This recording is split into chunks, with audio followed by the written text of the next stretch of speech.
There we go. That's the right position. Hello there. It has been a while since I've made myself known. We've had some issues with some stuff behind the scenes. I had to go through my time-traveling friends. And I retrieved for you a little piece of nugget for Toma Destiny history. I hope you enjoy. And, be safe. And have a Merry Christmas. A Happy New Year. Or whatever holidays you celebrate. May they be joyous. May they be glorious. May everyone know the true gifts that was given.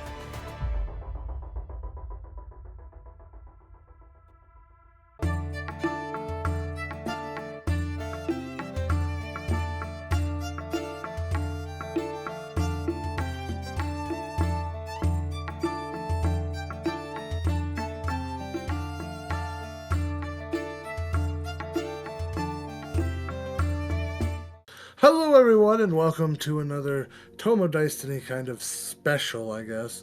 We are here together, the three of us, and basically what we're doing is we're introducing the start and kind of some of the things that the Hellstriders have been doing on our Thursday night campaigns. We focus a lot on Kragus being the main continent that we're on, those many amounts of islands that we have, so they're all kind of combined to Kragus, the continent.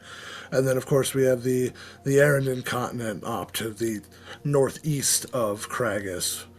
Or no, sorry, apologies, northwest. Where we are now, especially for what anyone's going to be seeing, is years already in the making and gameplay that has already happened. So this is hopefully at least a little bit of a welcoming as well as a breakdown as to where we are now, to not be fully lost as starting so late for episodes to be released. But congrats on getting the episodes. Yeah, no, For fucking real, though. glad to have you both. Fuck yes. Yeah. We are putting up the making. We have been making we've been doing this D&D shit for 5 years now. We talked about getting it up, and it's getting pinned on the board now. By the way, Yep, starting December 7th. Starting December 7th. Keep your Also, yeah. before anything, just to butter up the DM, I do want to give the DM a clap. We've hit some tough times with Toma Destiny, but Mr. DM there, Derek, he's kind of helmed the wheel, mostly by himself. So I just wanted to give him a pat on the back before we started this. Well, I appreciate that, but I definitely, a lot of people can say, hey, DM this, DM that, but a DM is nobody without their players. So, and especially the amount of players we've been through, oh, man. It's We gonna be a won't go scroll into down any memory lane. specific names. Some characters will come up here and there, and we'll have some nice, fun jabs too. But in all realness, of course, we mean the best of the world to every player that's come through. Really getting into that, Yeah. I guess we should go into the character breakdown. Went into discussion that it'll probably be best to at least discuss each of our characters before arriving to the first episode, which was the tournament. Lumork Jabari, a half-orc ranger starting out. Ashamed of his orc side, especially for a lot of the troubling things to follow orcs and the negative review and everything. He's seen it firsthand, brutes, to where part of his favored enemies was orcs to start out with. Born in the great walls of Darzanj, trying to follow within his father's footsteps, a human male, as Lumork was a half-orc, but all the orc features was heavily set on his face. So he usually had kind of covered up a bit, but the rest of him, he had Caucasian skin and with covering up his face, he just blended right in. But growing inside of Darzanj, he had, well, taken up and got a little group with a couple of his friends before, well, coming into a terrible fate of running with a mask itself. Coming into contact as it warped beasts around, which had paralyzed my friend Michelle and completely tore apart my best friend Gardine. Which really got Lumork as he had then took Gardine's helmet, his dwarven helmet, and adorned it after carving in, fuck Destiny. As he adorned it and swore to destroy the mass. Not being super smart, he knew he needed to attend school to at least get to the scholars, as anything he tried to find out on his own was no use. But beforehand of already coming into contact of an angel, Lumork's got a lot, as there was a bit of a build-up, as there was an angel that Lumork had wound up saving on his travels, a little bit unwillingly, as he had taken residence inside Lumork's head. It does actually play a lot into his paranoia, because sometimes he feels like he still hears Salathiel's voice. Yes. Even though it's not there. And Lumork's a grumpy old man in a young body. He's a conspiracy theorist, but trusts nothing. Like, everything's out to get him. And it's a disease that can spread out to those around him for too long. Yeah. As they will gain his paranoia.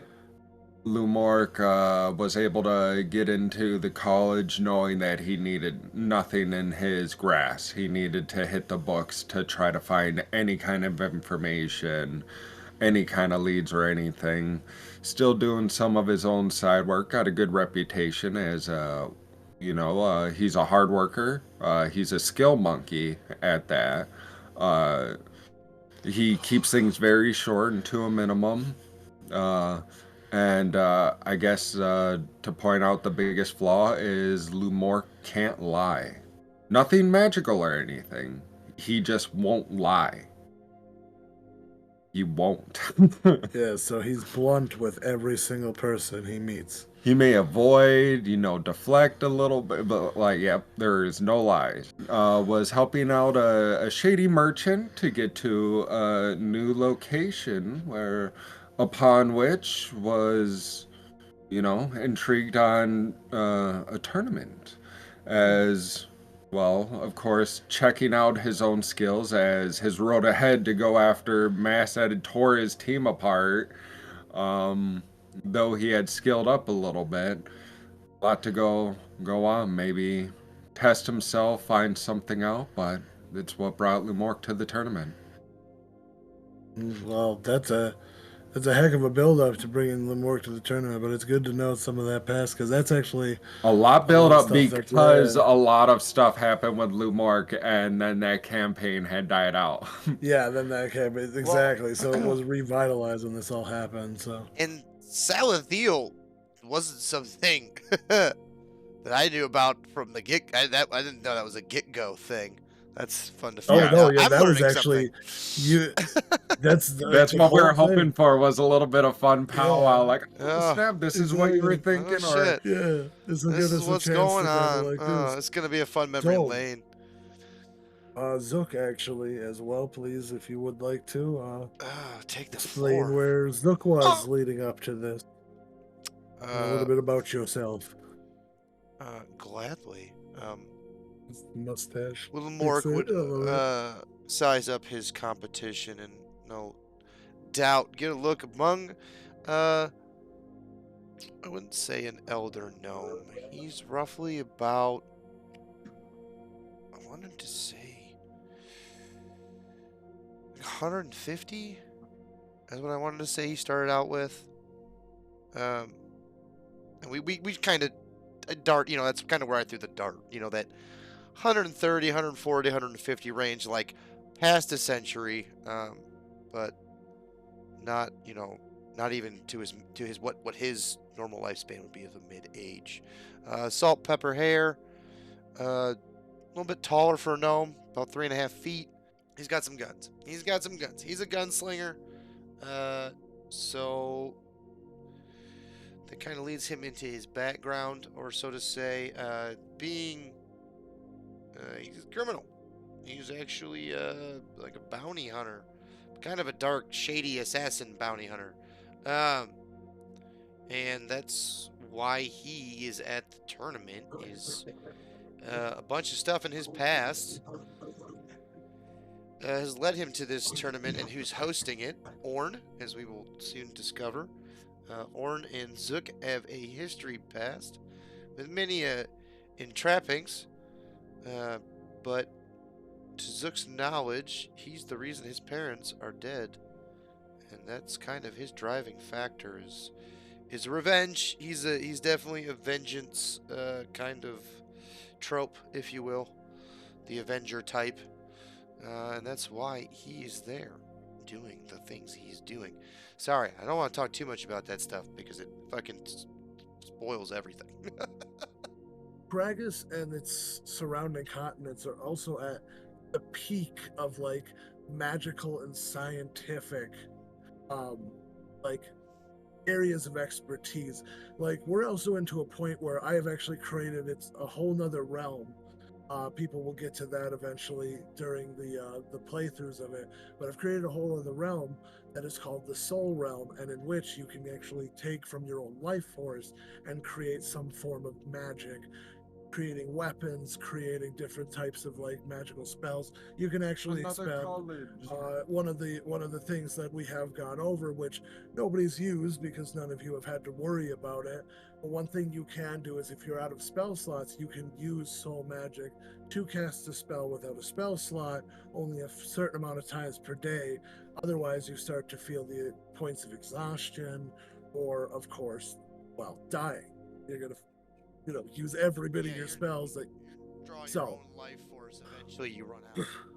But it is a there's backup also, kind of deal. yeah, it's basically like for most people, it's a last resort. But the big thing is you'll see a lot of people in this campaign with soul weapons. They're basically weapons that are made by a group of people I've created called soul tenders, who create soul-bound weapons. These soul-bound weapons are actually bound to the master who creates them. So when they die, that weapon usually becomes inactive. However, there are special cases, which of course you'll find out in the campaign, but there are times where a weapon is created from some form of great magic or like some form of emotional bond in which the weapon actually becomes, or the person becomes the weapon, creating a soul weapon with the power basically of that person beforehand. So if they were a powerful wizard, well, that's going to be a very powerful weapon that you create. We have our half-orc ranger, as well as our gnome gunslinger. Yes.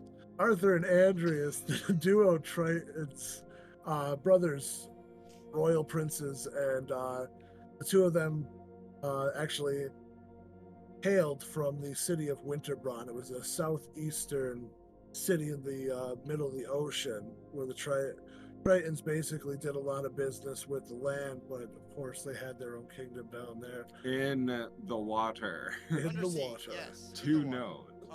Underground. Okay.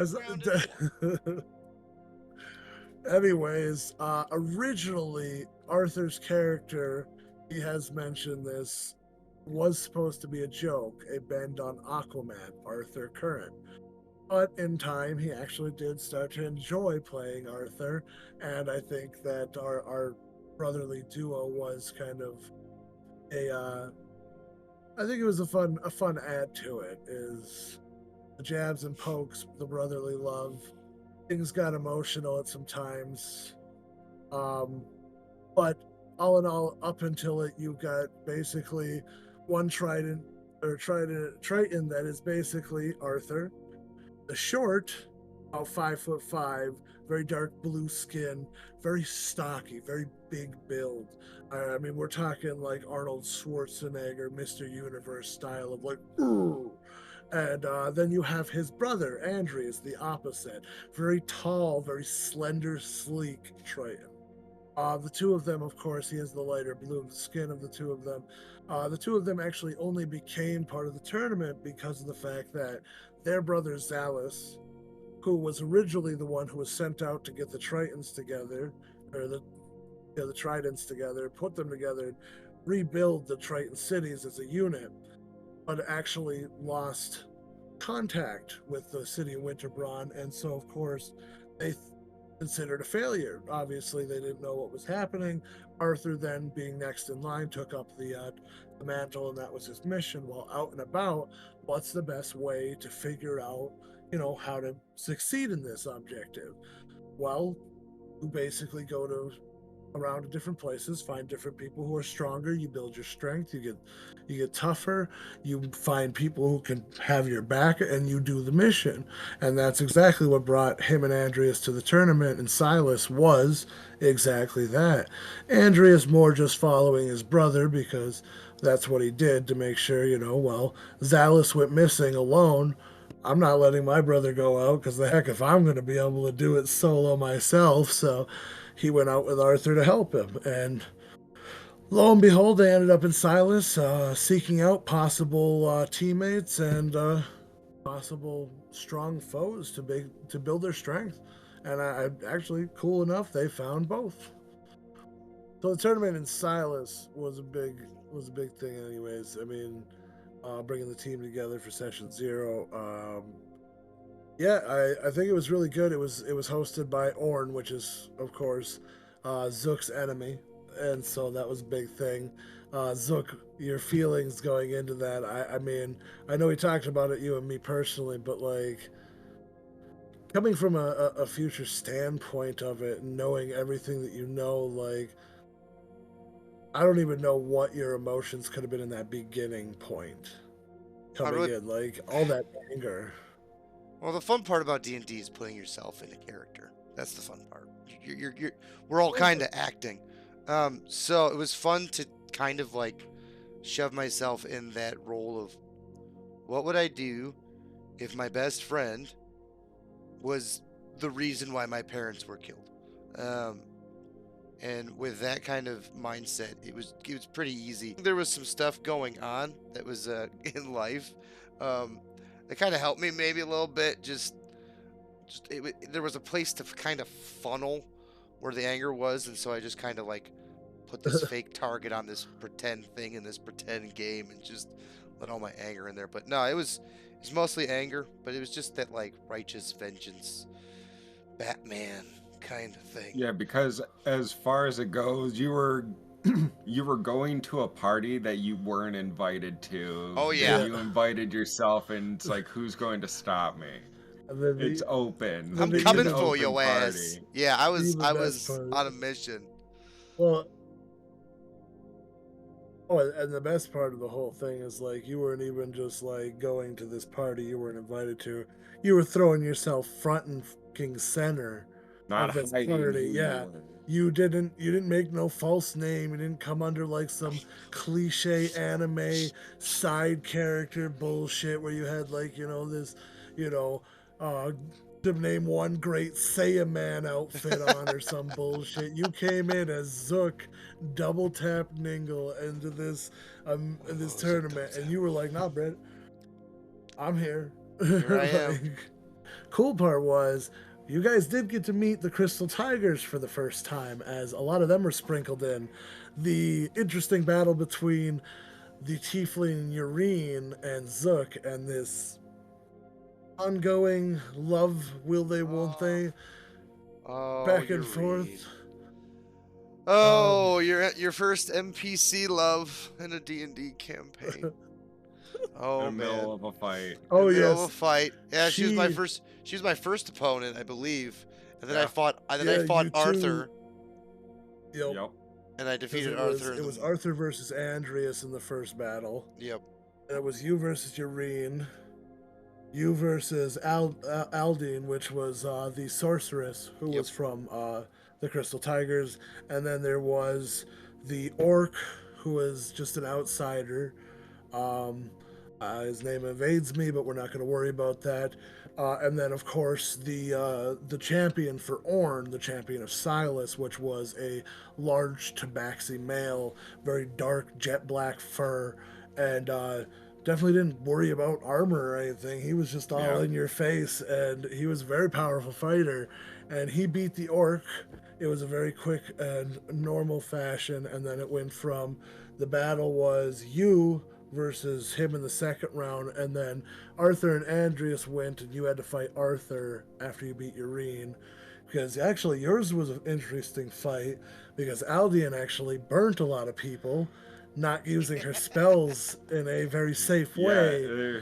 As And advanced everything was, this was pretty it was, underground fight style. Yeah, it As was. burning hands were reaching over the walls and catching some people, and Yep. Lumork's having to dodge out of the way from the spells while being annoyed of their sloppiness and misdirection, and Oh, it was good. I think it was a good one because yeah, when you put it, I think the best part of it was each and every battle you won. Just drop them and then you plopped a good berry in their mouth like, Yeah. bitch, not only did I beat you, I'm putting you back to and brought you consciousness. back to consciousness. and then like of course the battle between you and Arthur was a good fucking battle. Like I think you went down to the wire. It could have been either of you two going to that finals versus Lumork. Because Lumork, your battle wasn't even, oh my god, that wasn't even a battle. When he fought that Tabaxi, he made quick work and very, Yeah, he kept very missing stable. me. I couldn't roll above a Lumork 10. kept dodging out of him. I couldn't roll above a 10. Weird. That seems like it might be a future thing to talk about. Mr. Roll Tens. Yeah, Like, no. It's not going to happen a lot during this campaign. No, You'll not at watch, all. trust me, you'll see. Yeah, Arthur and I kind of go. went down to the last little bit. The best part about this is we've kind of been playing D&D as friends for a minute before we started this campaign. So we kind of got to jump straight into a PvP.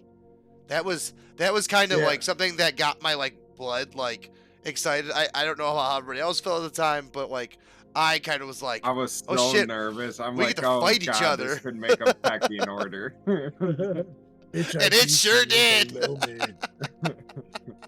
The two of you were right about to fight. we were.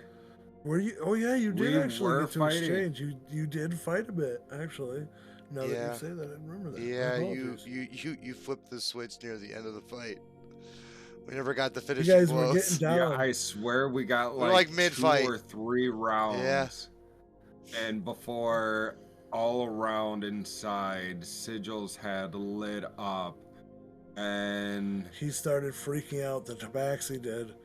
Tabaxi started freaking out up in the stands where Orn was, grabbing the prize. Actually, one of the masks, the mask of divination. Yep. And he put it on, saying it was his prize. He fell into the ring, and basically the sigils were able to grab the team. shot around And like a wild lot. lightning. And Yeah, it shot shocked around a lot of of people. Yeah, it took a lot of people with you. Actually, the worst part of episode 2 was, I guess, the startup, because that was you guys starting up in hell, seeing the transformation of this mask taking over this Tabaxi's body, and then hearing the sounds of people dying As they're around you. raining into pits Yeah. of lava as we got lucky enough to land on Yeah. solid ground. You Yeah. guys landed on the Dark. ground, the people. Dark not so start. lucky. Dark start to session 2 Yeah, for very sure. dark start. Treasures being left behind as many of us were able to look around to actually go in and start taking out some of this danger surrounding Yeah. us, as this Tabaxi had morphed into a crazy Monstrosity. creature as a mass. Yeah, all out The monstrosity. full-on monstrosity. Yeah, it started sprouting out in like a like this black and white almost film over its body, and it started to slowly take it over, and it was The funny thing though is I never actually got to use the mask as its full power because you guys killed it Yeah. You prior murdered the to it fully shit out of taking it. him over. Part of that was it takes a full minute to consume the body of the person who is giving themselves to the mask. That gives you 10 big rounds to kill it. And like, I didn't think that one through when I teleported you to hell and started battle with, yeah, you guys are all in hell and it's consuming him. What are you doing? Like, instead of starting battle, I should have given you opportunities to do stuff. And it could have given me the chance to consume We it and all then fight. just ran in. Yeah, I know. You guys didn't even give me a chance to even do anything. You guys were like, nope, it looks evil. Kill it. That was your first interaction with a mask, and first victory of a mask too was in hell. As now the problem is we're not We're in hell. teleporting out of hell. Yeah. We had to find a way Now, out. how do you find your way home? That brings up the tieflings.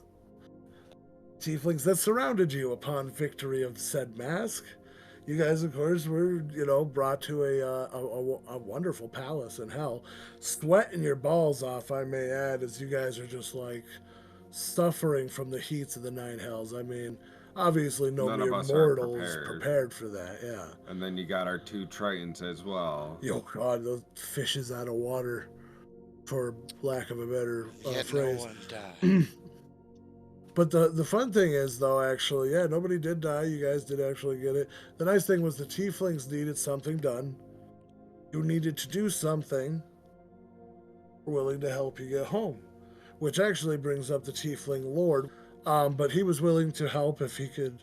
You guys could take out a couple of lower level devils for him. He was willing to bring you back. Tipping the scales in hell. Yeah, we don't have a choice. Yeah, no. At that point, you guys We gotta kinda leave. We got medallions to help us relax Yep. as well as Oh, yeah, that's blend right. in hell. They gave you, they gave you medallions that gave you the resistance for the hellish fires that you had to endure for the long walks, as well as, a devil-like kind of coating to make you look devilish. But yeah, traversing through hell was a lot of fun. You guys got to deal with, well, hell. Yeah. And, we're able to make your way through. Screams of agony. Come to hell. Come to hell. We got I think hell. the good twist was when you guys fought the devils. The good twist on that battle was Jeb's fear. Because if you guys remember, the only reason you were caught out as non-devils was because Yeah, so Jeb in hell approached- right now we have ourselves a human warlock who is Yep. quite burned up. Human warlock. You have the halfling rogue. You have the Triton paladin, Triton cleric, the gnome gunslinger, and then the half orc ranger. So that group is now here, and so the whole situation is just. I mean, you guys are in hell doing this, but when you get to this devil lake, it's going on the facts of who knows how to speak language of abyssal or infernal for that matter, anything from the nine hells. And here comes the only person who can, Jeb. He walks up and he rolls a shit constitution and freezes mid-talk with devils. And you guys had to spring into action due to that exact issue. Like, it was a fun fight because I way underplayed the devils. Hugely underplayed the devils. So note to any other future DMs, do not send level 5 characters to hell. Though it is a fun concept, it is not a good start It's to a not campaign. a good. Yeah. It is a Lord, bad Good on start. paper. No, we got a diluted version of hell is how I see it. Yes. I you see guys- that what you we guys got the sent to is good- like We got the set up with a second level of planned hell hit. instead of the Like, ninth they level were of hell. set up like Yeah, you guys were set up with a plan. Yeah, there was yeah, a we were put on a planned hit. There's no one gonna be around. We We got lucky with the hit because our hands were tainted and not our lovely recruiters. Yep. Yeah. And we were not to speak of them either, as we got a ride by another devil on our way back. Actually, she helped you guys. There was a devil that did approach and helped you, and then as she was running away, you were like, devil or not, she can't leave. Yeah. And you shot her survivors. in the ass. Which actually is funny, because that mentioning on the way, you guys did come across a devil lord, in which you guys ended up seeing Mephisto. Mephisto just pulling up in a carriage. Which Jeb knew. Which is funny, because, yeah, like, actually, Jeb knew, because Jeb was actually worshiping Mephisto. That was his warlock patron. He was able to smooth things out a bit. Yeah. After we just killed some devils and whatnot, and him letting Jeb play around with us a little bit more. Yep. Yeah. Basically, he saw. In fairness, to tell you the truth, and since we don't obviously have any of this to go over, because none of this actually became part of the campaign, but Mephisto is actually going to start using you guys as pawns, giving Jeb missions to do that Jeb was going to suggest for you guys to do, as like a, hey, I saw this at this other this local tavern, and like it would have been options for you guys to be like, oh, this mission could be done, that mission could be done. So he would have eventually started feeding you guys, but yeah, and exactly, it's something so that I had to fix. It would have gone so much different, because you guys could have actually been a more villainous campaign. Well, let's not talk about what Yeah, ifs. we could go into what ifs all we want if people eventually love the campaign down the thing and ask for a In our new Disney Plus special, What If? Yeah, Essence of Destiny. Exactly. Not sponsored by Disney. Not sponsored by Disney Plus. But yeah, so with beating the devil and being able to get past Asmodeus, Mephisto, that actually got you guys back to the Tieflings, in which they were actually able to send you back. Which, upon arrival, you guys found out that you had been gone pretty much the whole night, and you came back in the morning, just steam emanating from you. You go from hell to the morning cool air, like yeah, just everything was just hot. It was beautiful. In the arena. That's already being under investigation at the moment as to what the hell.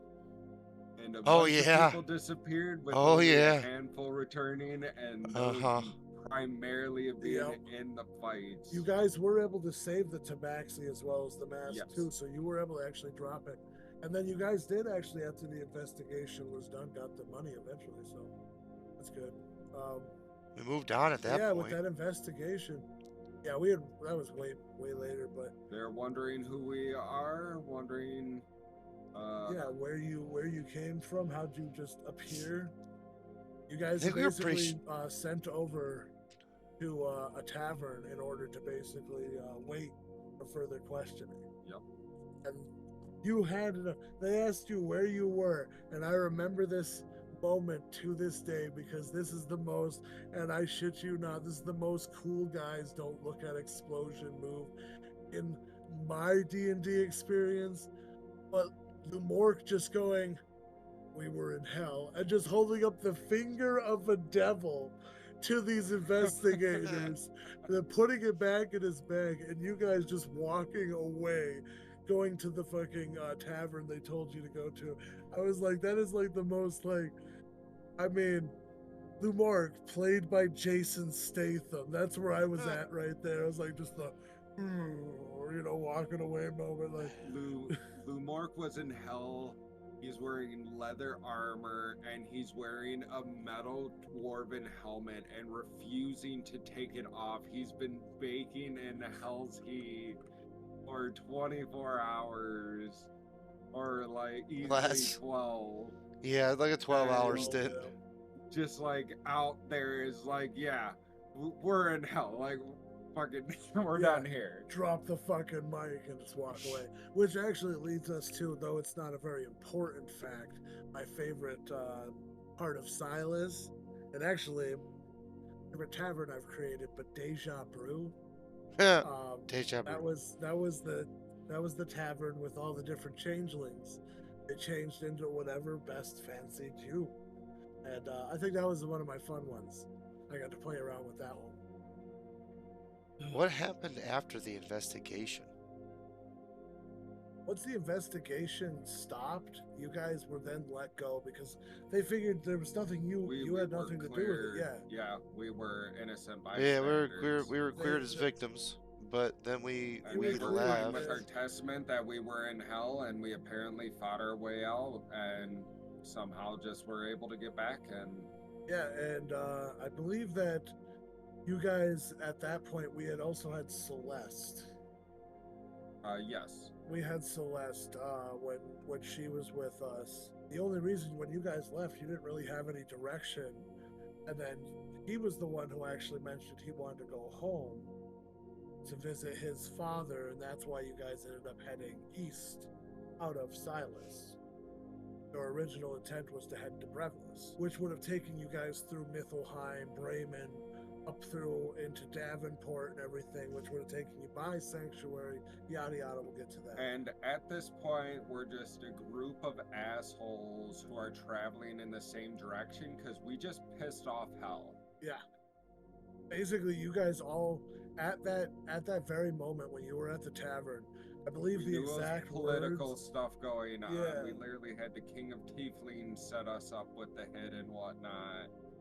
All of us were a bit on edge, so we were literally just traveling together to Yeah. keep an eye on each other. And Yeah, it was that like, was you know what, we'll lay low. Hey, what's going on? All right, we can Yeah. travel together, kind of deal. Yeah, yeah. That we was- just that was committed a really the heist. consensus. Let's just hang out a little bit before we split the loot and But then we'll go stay our separate close to ways. keep numbers. Yeah. Exactly. Keep those. And then we'll split the Well, and then loot in a eventually- week and yeah. leave. Yeah. Well, so yeah, so once you guys started heading east and everything, that guy's brought you into smaller towns here and there as you We were going through. travel. You traveled a bit by foot and by horse. Which we still had a horse because we traveled a little bit, and then we actually had a run-in with bandits. Yeah, the Twin Blades Bandits actually. It's being a fun little nod to Fable, a very old Xbox game that I used to love playing as a kid. I loved Twin Blades. But I made them into like a Robin Hood-esque style. So when you guys met them, actually ended up seeing a couple of them and calling them out. I believe it was one of you two, and I can't I remember which know, one. my passive perception was already stupid. Yeah, it's true. Yeah, I was gonna say, so your passive perception was already stupid high at that point. 32 to be exact, everybody, at this current moment. At this current time, 32. But so your passive perception was so high you were able to see. You called them out. You guys were able to talk to them. They looked at you. They saw that you guys were actually in what would be some fairly good wealth because of the gear and the armor and stuff that you guys had and everything was all decent stuff. And so they had assumed you guys were like, that. But then I think it was your exact words were friend or foe as you pulled your bow out. Yeah, And that's we when were already they- cocked back. That's were when they hiding came in. ambush style and whatnot, and Come to find out, though, you guys, though you looked kind of expensive, you were able to convince them that you weren't. And then basically they let you go by as they only stole from the rich to give back to people in need. so Arthur and Andreas were lucky. Yeah, they were lucky because they actually had a decent amount, but you guys were in the same group, so they just assumed.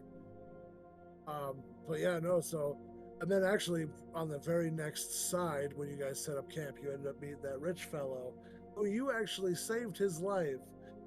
He paid you the money to allow him to sleep with you for the night so he didn't get jumped because he was on his own. So he gave you guys all his money and he didn't get jumped by the bandits on the way Well, through. which was funny because none of us were informed. Jeb took that job.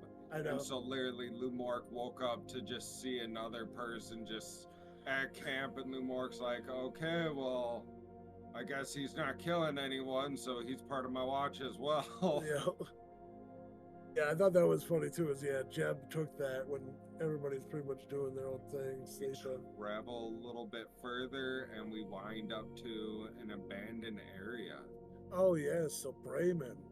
Getting to the abandoned city of Bremen was one of my fun points too, because of course that was your introduction to the second mask. But the calls, everybody's Constitution saving throws. Sorry, wisdom saving throws. My apologies. Everybody's wisdom saving throws to avoid the calls of their loved ones telling you to come to the fucking city. And like, first down was Deuce. Then it was Arthur, then Andreas. You two were the only two remaining, and I believe that no, Jeb, yourself, and Celeste were the only ones because Zook, you did eventually fall under it when you guys were going to. But yeah, once you guys got into there, you actually met up with the very same mask that killed Jeff's original character, and his group, because they ended up searching the city of Bremen as well. But that was a fun fight because that one actually was the Masks of Illusion, which actually gave me a lot of things I could do, which it was able to, because of its abilities and stuff, was able to poke into each of your minds. Yeah. He brought Gardine for you, and he brought your parents for you. And so you guys actually had to see them mid-battle and try to, like, they were basically put onto the faces of constructs, allowing them to fight you back. But you know, psychologically, it was hard to do. But I think that was one of the funner ones for me too. So we had already More left our fun. mounts behind as we Yep. had traveled inwards, dealing with this crazy enchanted tree. Yes, the tree folk. As also came in Shuriken. Oh yes, our introduction to Shuriken. Oh fuck. As he came in, his biggest points going that as a barbarian, they were able to come in. They weren't able to get many swings in, but they were able to distract the monster by constantly being the one being nibbled on. Yep. And just being chomped on. So, like, able to cause a huge distraction, giving us time as Zook wound up freezing for a quick moment. Seeing his parents was very emotional for him, which He fell froze asleep him. for a quick moment. And his Oh mouth my had to gosh, be- that's right. Yeah, you passed out mid. I can't fucking wait to battle. see one of those edits So- come out. Oh yeah, right. I'm curious to see how Michelle does. No, we're that, not. yeah. Those aren't even the ones getting edited. No, there's some where he did fall asleep in the later Oh ones, no, too, it's a yeah. reoccurring problem. No. Me falling asleep during D&D Yeah. sessions. Yeah. And again, to everybody out there, it's no knock on the DM and our abilities or anything like that. It's just sometimes we're working. We we're tired working boys. shit. We all We tired Yeah. boys. we family men. We fathers. We're all we family workers. members. We're tired. We're just tired, okay? We Sometimes tired people folks fucking fall asleep, sometimes. okay? Sometimes We fucking tired. Okay. people Okay, get a lot sleepy. of time. Yeah, we a lot Okay, of time we tired. But we Well, get yeah, our so- new addition, Shuriken, into the Shuriken. match. We're finally able to take out the Take it tree, which down. Lumork was able to rip the mask and get the mask in his fucking hands. In his hands, DM. And- Holding on to his hands. What happened, DM? And the DM made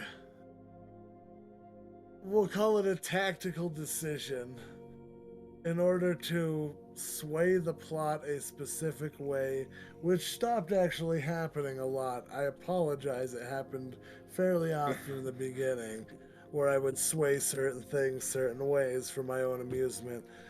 That I do apologize, but it set up your guys' first meeting with the Empire under the guise of Etherean soldiers.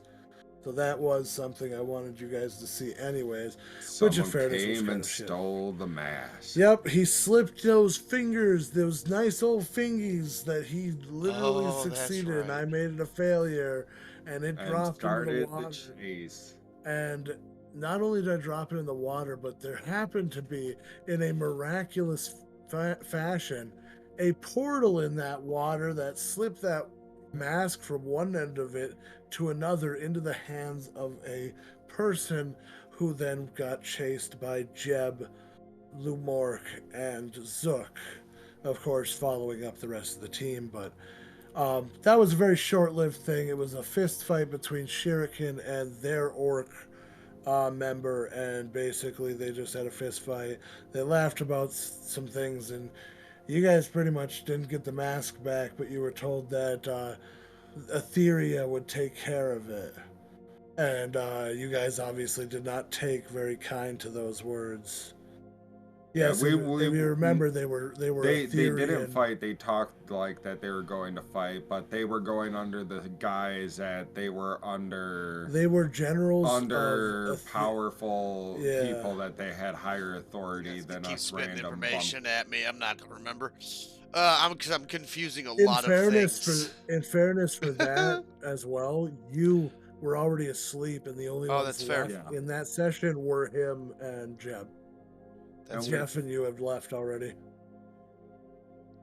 But yeah, so they were under the guise that, you know, if we attack them, we'll be attacking law officials, essentially, and Lumork didn't cross that line, though his lines are blurry, but he's not getting himself locked up behind bars. So Lumork had to take the loss while trying to think of a way on how to retrieve that later, as he at least knows the direction of where it should be heading to. Yep. So onwards we go, heading to, well, actually relaxing here for a hot minute since the danger was actually gone. You guys took the time. Finding a deed. Yeah, you guys took the time to search through the city because it was abandoned. Not only was it abandoned, it was abandoned in such a way that it was grab the fucking closest thing. Yeah, grab the closest thing you could and get the hell out. And so people left a lot of their stuff back at their houses. So the team itself was able to collect a lot of a decent amount of gold. You guys got some really nice clothing. You got some things you guys, I believe, were able to sell, like trinkets and stuff like that. Simple, small things. Books, and then the best part of that whole thing was the introduction to my other DM NPC, who stupidly at the time I thought would be haha cool, hilarious, but also didn't think he would be basically a crutch for you guys at certain points and a way for you to escape certain situations that I wouldn't have had your ability to escape as easily had I not given you these items. And I regret that at some points. However, DMs, we live and learn, and this time I definitely fucking learned. You guys met Chevy. Oh, you haven't learned. You're right, I haven't learned. I'll get better eventually. I don't have to get better. You guys You're met doing Chevy, just fine. my gnome wizard. And I think the best part was his original voice, in which I cannot for the life of me duplicate anymore. However, I've just played it off as the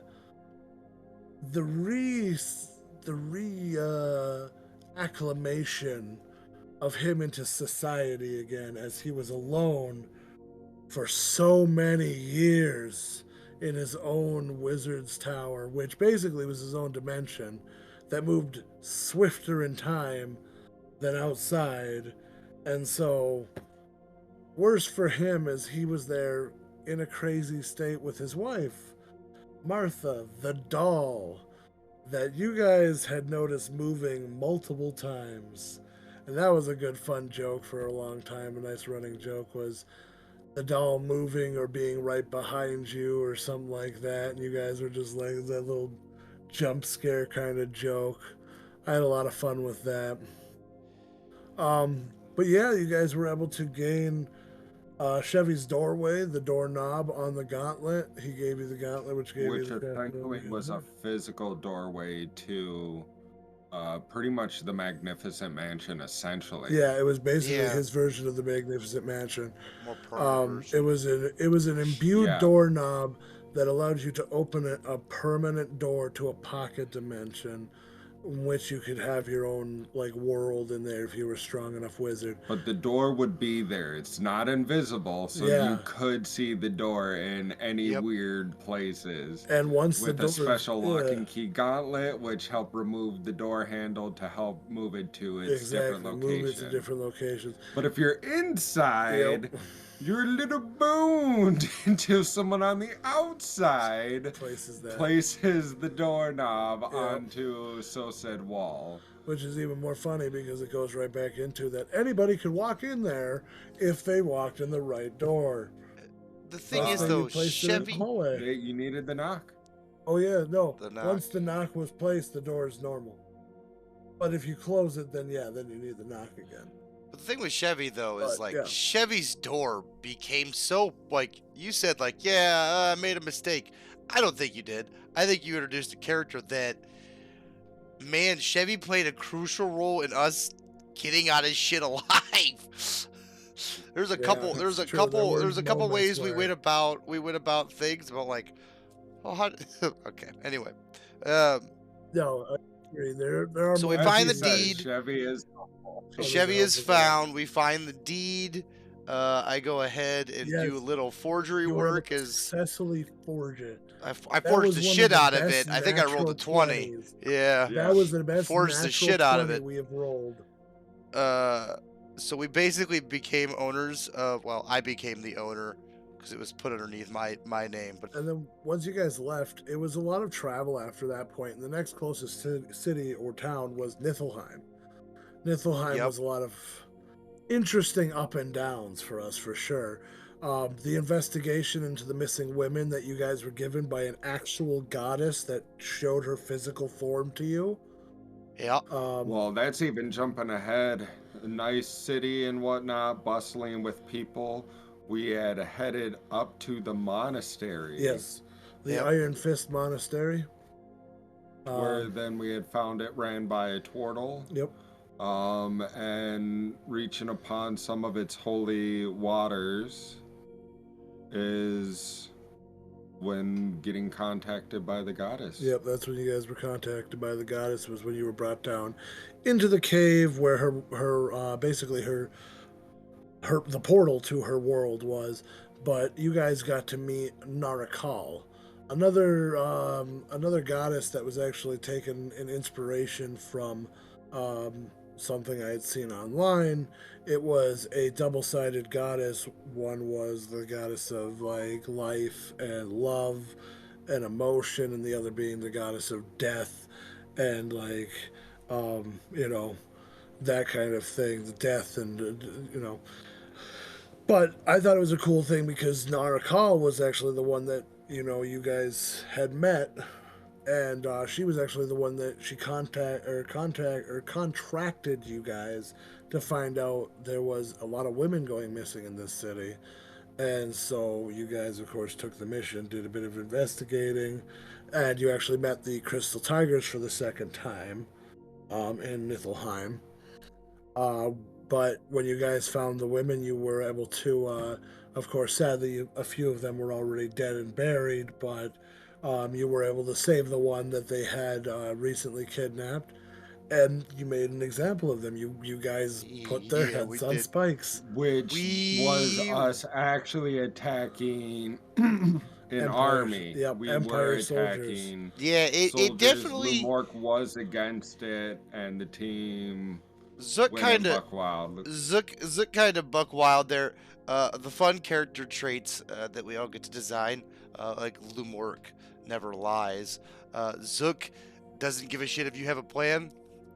He's just gonna do whatever the fuck he wants, and that's kind of what happened with those soldiers, because Zook got a bunch of grown-ass soldier men kidnapping women and hiding them in the tent tied up. Well, that just did not set the right picture for Zook, and Zook went a little murder hobo on them, and Shuriken was all about it. Yeah, no, Shuriken was definitely the. He was the one putting heads on the pikes. Yeah. Yeah. Well, no, actually, Arthur helped a lot with that too. Well, like, as a Arthur was in reminder, really, dark Oh, place. Arthur and- also along with finding Chevy, Arthur had also found a cursed sword. Yep. Yes, Arthur had found the cursed Which sword. was already messing with him, hence why he was putting heads on pikes along with Yeah, Shuriken. he was Yep. slowly but surely. He was losing not it. himself, as he had actually murdered a soldier. Yeah, technically, actually, And so did then Andreas. also had murdered a soldier, which then put him in a depression as well. Yeah, that put him. But that in was a DM. That was a DM thing. It was, in fairness, it was a DM thing because of the fact that I used a spell that I had completely thought, oh yeah, this will be just enough to kill him, like, or not kill him, but knock him out or put him down to a low state. And no, I did so much damage that it was basically double his hit points, and knocked his ass clear dead, like blew his chest out his back, and like that was a moment where it was like I had already told everybody, like Andreas is a cleric of life. He has literally taken a vow with the Wild Mother that he was never going to kill anybody because it was not part of his creed. And there he is blowing the chest of a man out the back of him, and he killed somebody. What do you mean this gun kills people? But so that did actually start a bit of a not really a dark spiral, but like No, dark spiral. He Okay. wasn't Dark spiral. sleeping. Blackbeard. no, Dark the spiral. sleeping was a lot later, and that was due to a different thing.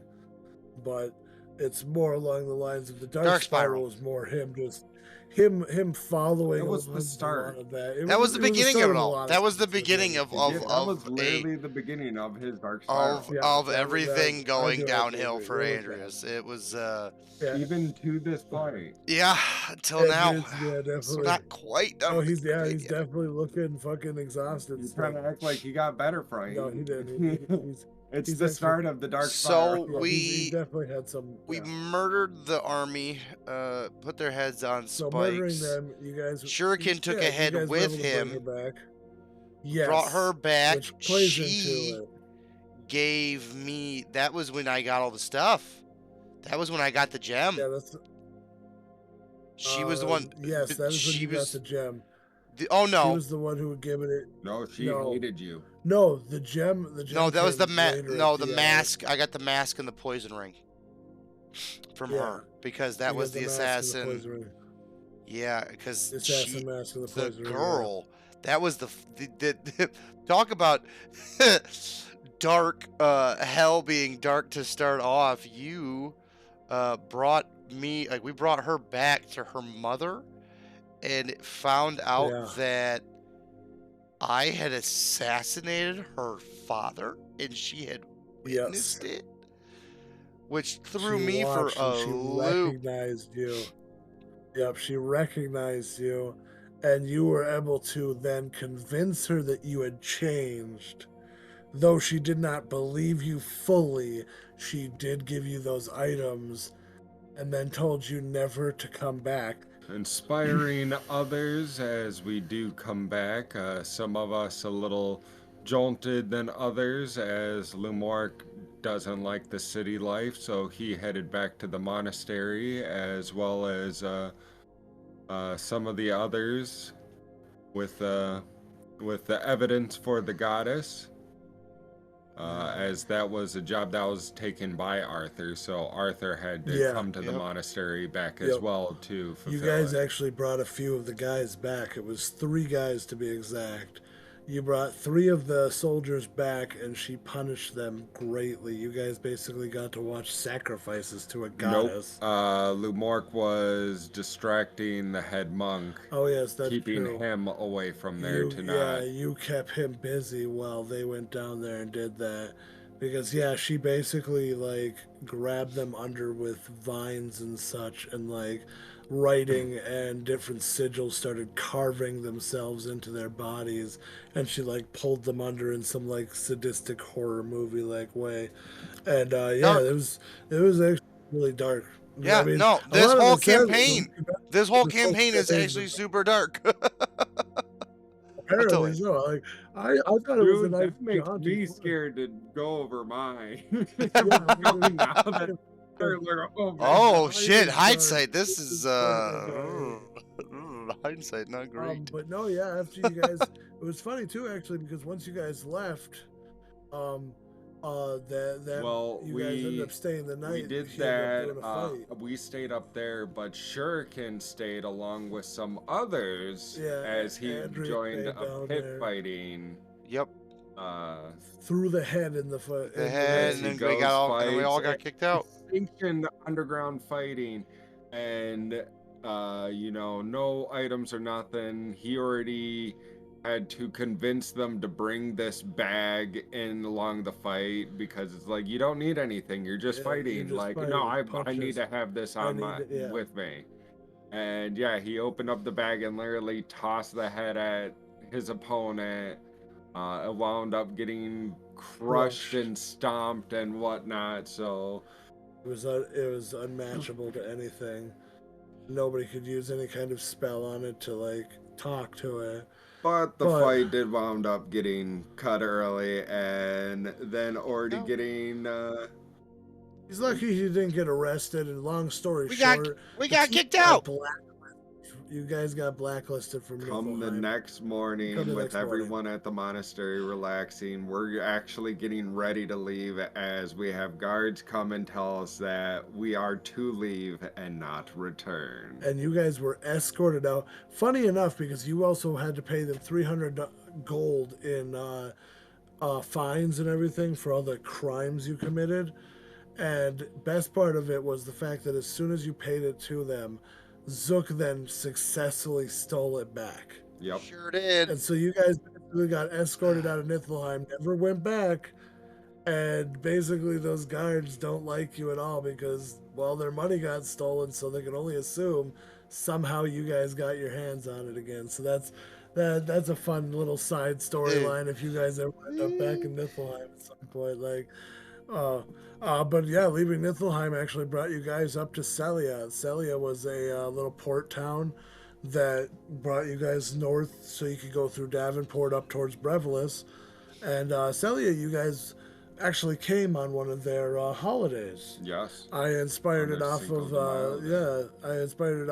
Mexican holiday, the Day of the Dead, Dia de los Muertos, I believe it's called. Yes, and it was a lot of fun. You guys saw different masks. They were all skeletal masks and everything that like every single citizen wore, and you come to find out that those masks actually represented like the length of period it had been since a loved one had last passed, and like the darker the masks, the longer it had been. So like there was actually like lore behind it that the darker the mask you had, the more likely you were to lose somebody close to you very, very, very near future. So, and I hate to say this again, but a very dark fucking holiday for them and everything. But you guys come to find out that vampires were taking people. Yep. And this was your first fucking introduction to vampires in the campaign. And on top of that, the introduction of an NPC named Santris, a vampire that joined the team for a short amount of time, but also your introduction to Zook's very, very fun addiction, the Book of the Damned, the first of many. Let's touch that once we actually get there. That is actually where it is, because that's a secret. No, but you're already getting to that point. Yeah, that's what I mean. Like that's what I'm. We don't need foreshadowing while we're still continuing the story. That wasn't foreshadowing. That was me just going into it. That was like me talking about it. Oh, so we're done with it. So, all right. Anyway, it's not a big deal about anymore. No, we actually hunt down this vampire, find out that we go after its team pretty hard as there's multiple spawn and stuff inside. Yeah. Well, we saved Santris. Another character I downplayed on accident, not really knowing its full potential, and wasted a fun battle. As they were ones dealing with necromancy.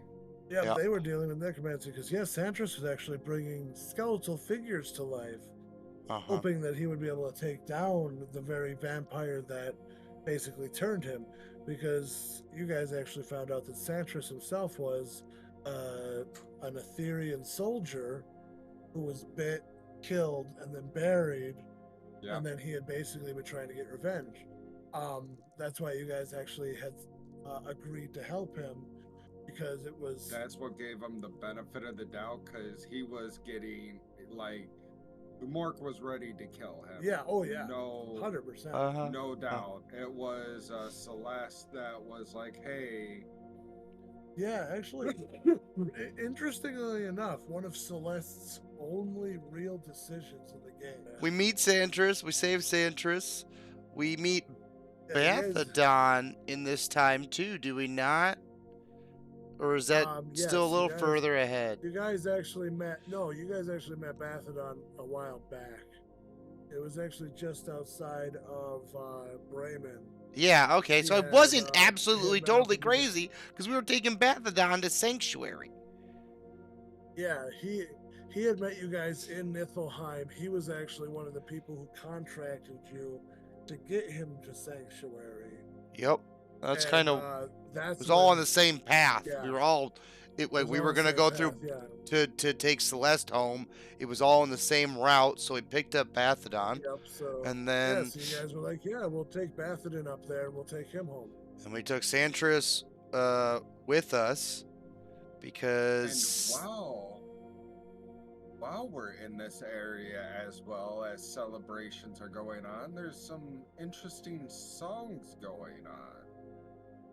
Oh, the Crystal Tigers.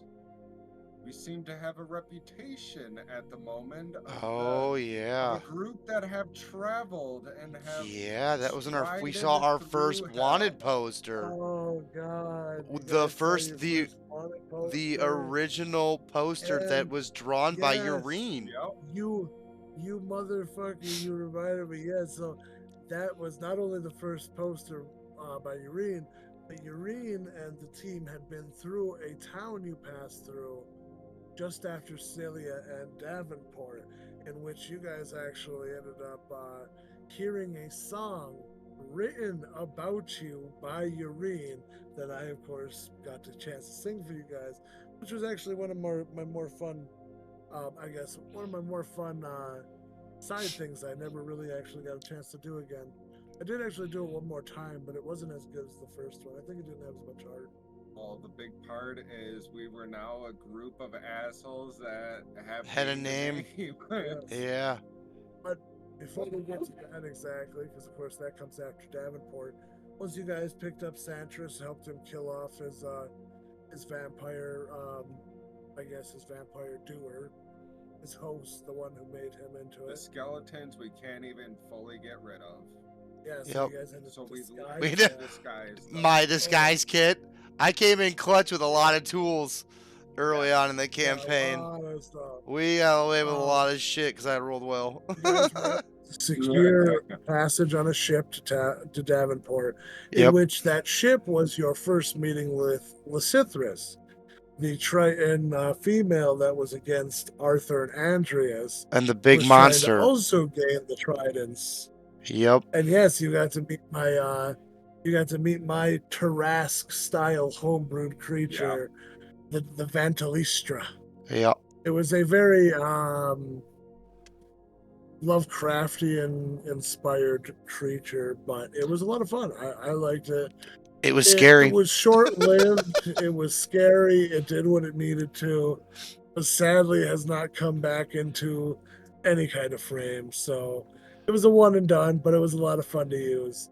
Once you guys got Davenport, that was a lot of fun too, because that was your guys' first ever duo solo mission, when you guys did the stealth mission into the barrack. You broke into Petrus's freaking area, made it all a huge mess, didn't care about what you Stole did his with clothes and it. All papers. his clothes, his uniform, and paperwork that had like manifestations of a couple of the different ships that were going to over to the Yeah. Arid continent.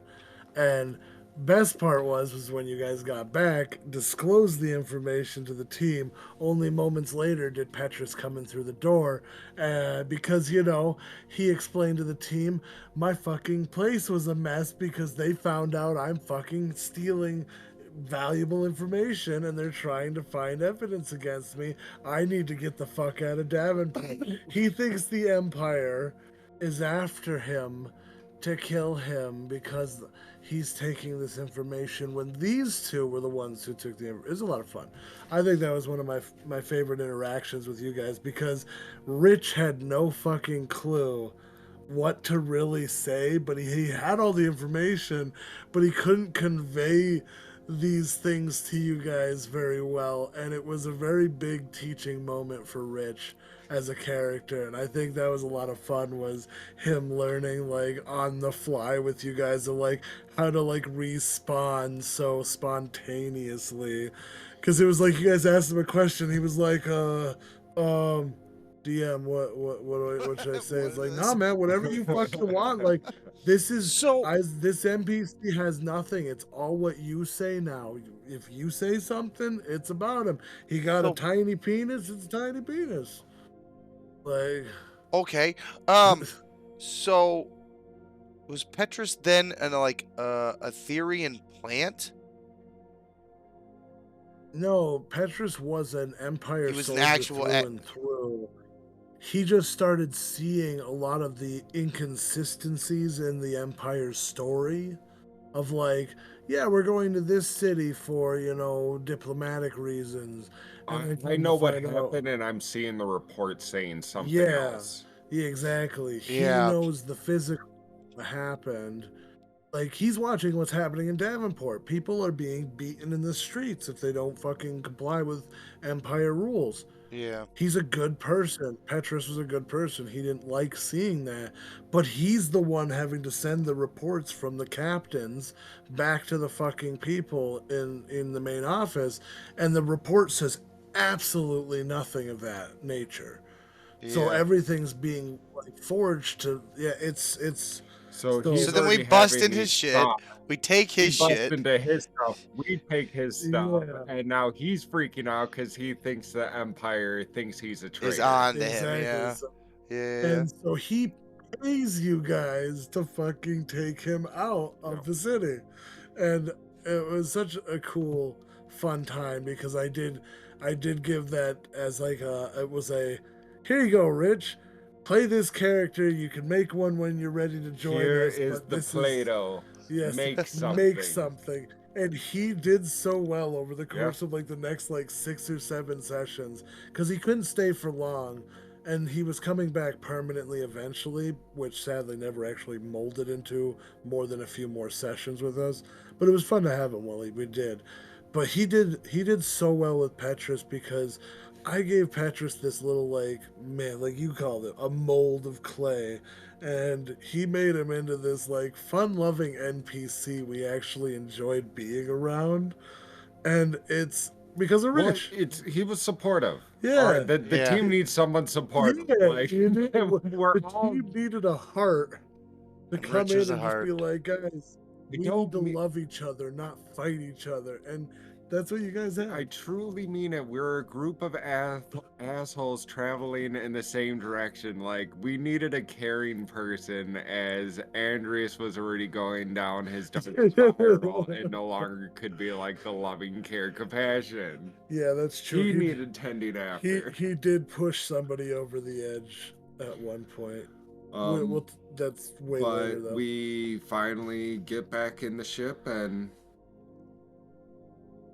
Oh yeah, so as you guys, of course, you head north into the woods and everything from Davenport, and that's of course where the whole bardic song we spoke of earlier that Urine wrote had gotten up to here, because of course the Crystal Tigers are from Lima, which is a city you guys went to eventually down the road as well.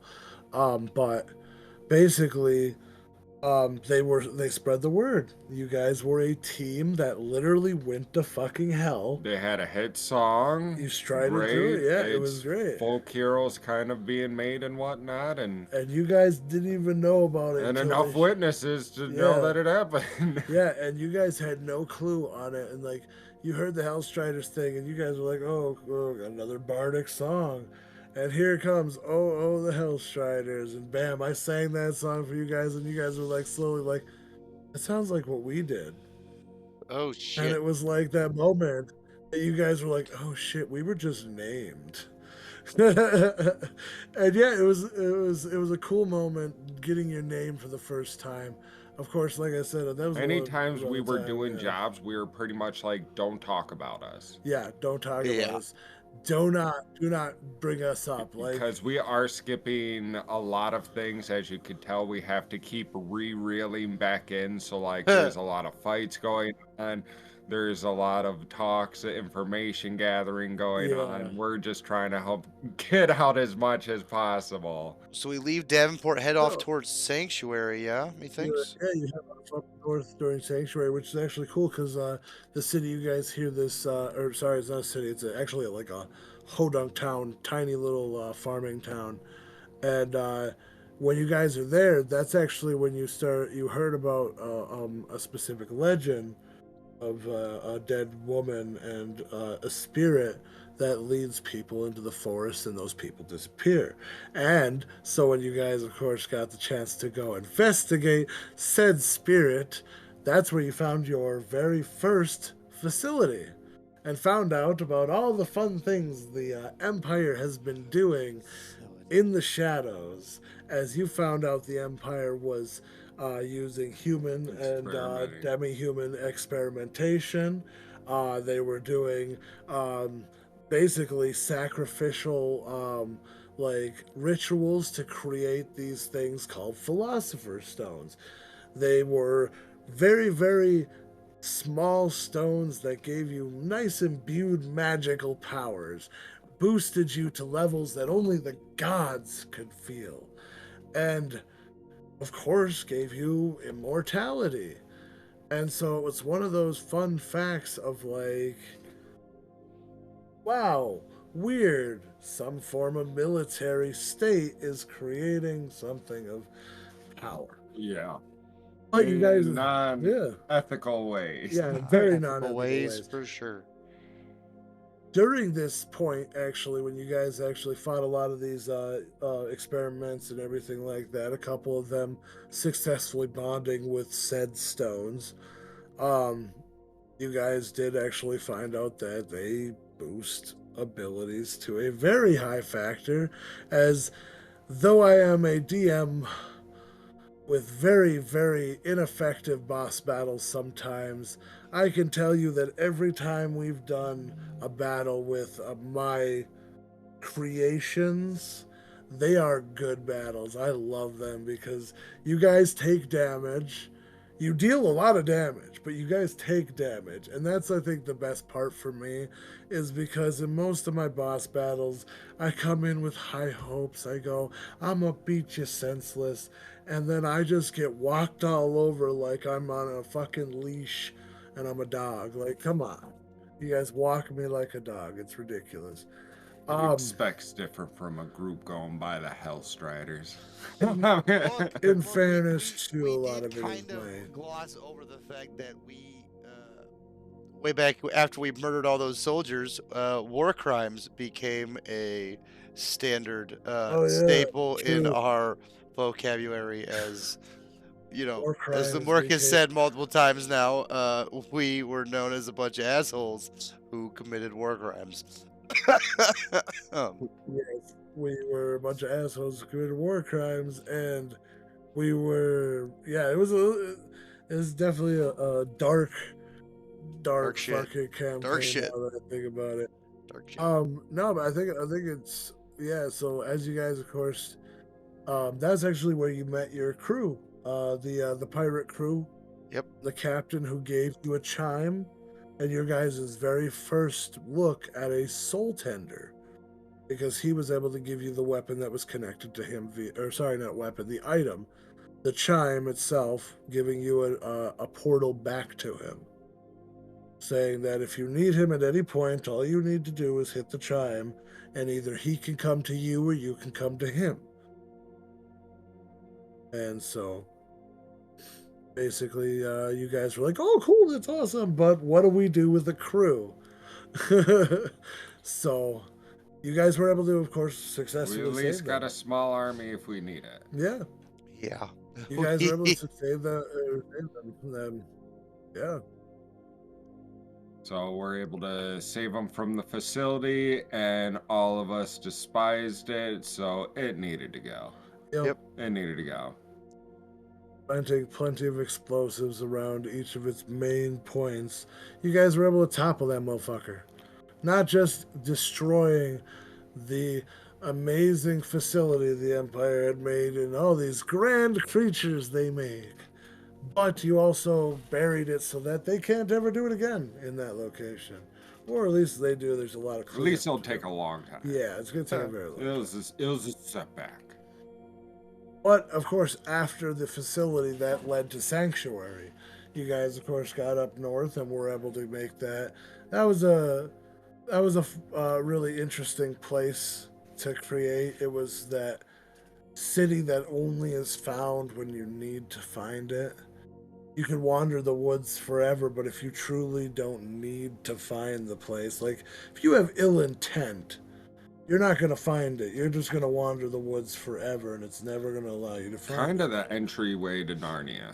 Yeah, kind of. Yeah, or even like a It a has its 9 own rules on 3/4. once the door reveals itself. Yeah, the Yeah, door only reveal itself to the specific people who need it. Which And yeah, like I just want to point out is that we went through a cave at some point between the facility and uh,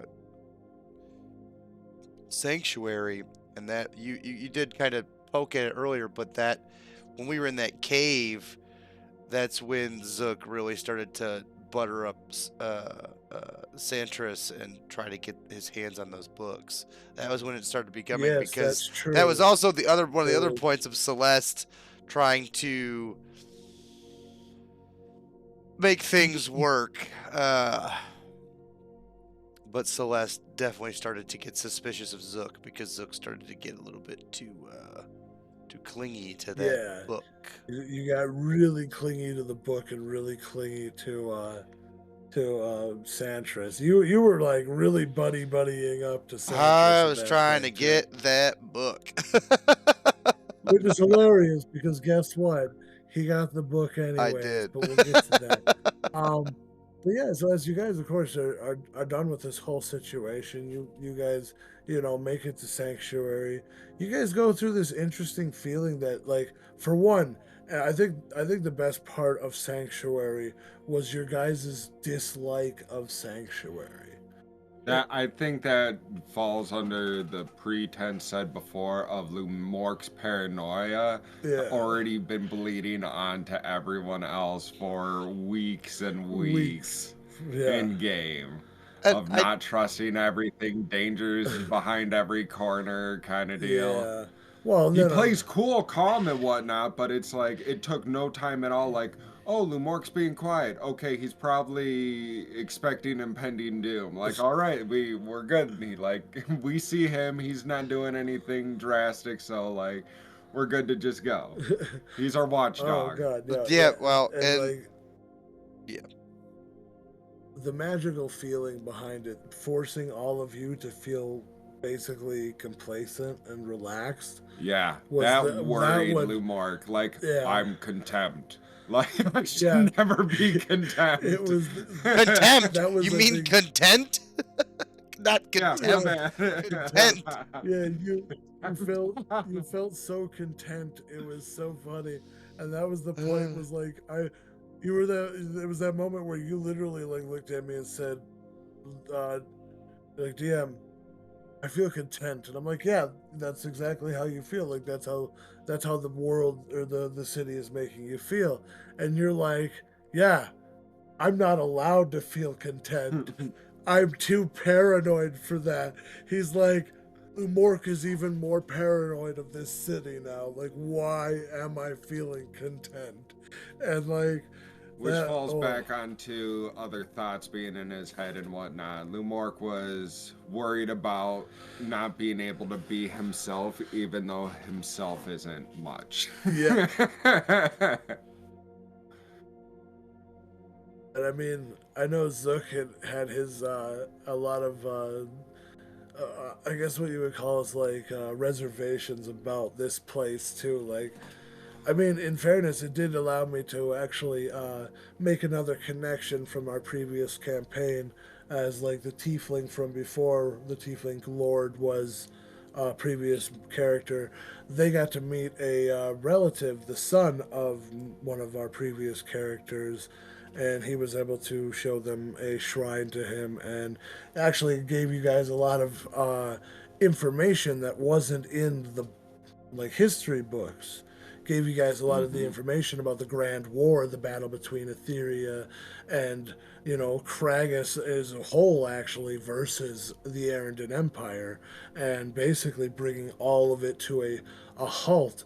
Like, it was the uprising of or it was the fall of the Mythic Blades of Peace and the uprising of the Arendon Empire, and he gave you a lot of that information, which was actually a good lore dump. Actually, I think it was our very second lore dump of things you guys got For information of. lore dump, yes. But that one was No, a hefty episode. No. Second? No. No, I would say that was probably like the fourth. Okay, the fourth one. Yeah, because you guys had a few of them. Salathiel had jumped down From and us given you some. looking around and Yeah, finding and stuff finding and information. Salathiel one of them was. Salathiel was involved with Santris, which was what was Yeah, weird Salathiel because was actually, that's where I thought Salathiel, but then when at the beginning of this, when Lork was like Salathiel, and I was like, holy shit, Salathiel had been there, and then he bumps into Salathiel's other, it was just one of those weird like connecting tissues I didn't really realize was there. Yeah. No, I mean it's a funny thing because like I don't know I don't know. In fairness, it was a fun aspect for the whole situation. I liked it going down what we did and how it actually came to fruition. But of course, after you guys had left Sanctuary, you guys kept heading. Then at that point, it was east to go to Brevilis. Yep. Which at that point you were actually given a couple of gifts. I know you guys were all given sending stones specifically, but these ones were always connected to Bathodin in case you wanted to speak with him.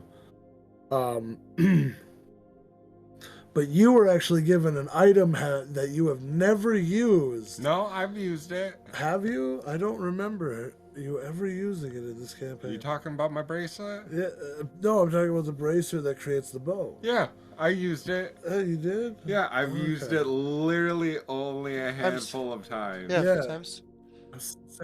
So sad. It was one of my favorite things I've given to him. It was a recreation of a soul bow. And this motherfucker just would never use it. He uses it every so often. It makes an appearance, and then I geek out about it. And then he just never uses it again for like 3 or 4 months.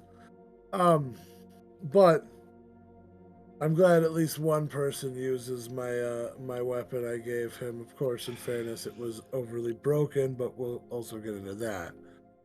So, but as you guys, of course, are going east to Brevilis, because we could finally drop off Celeste as we were continuing.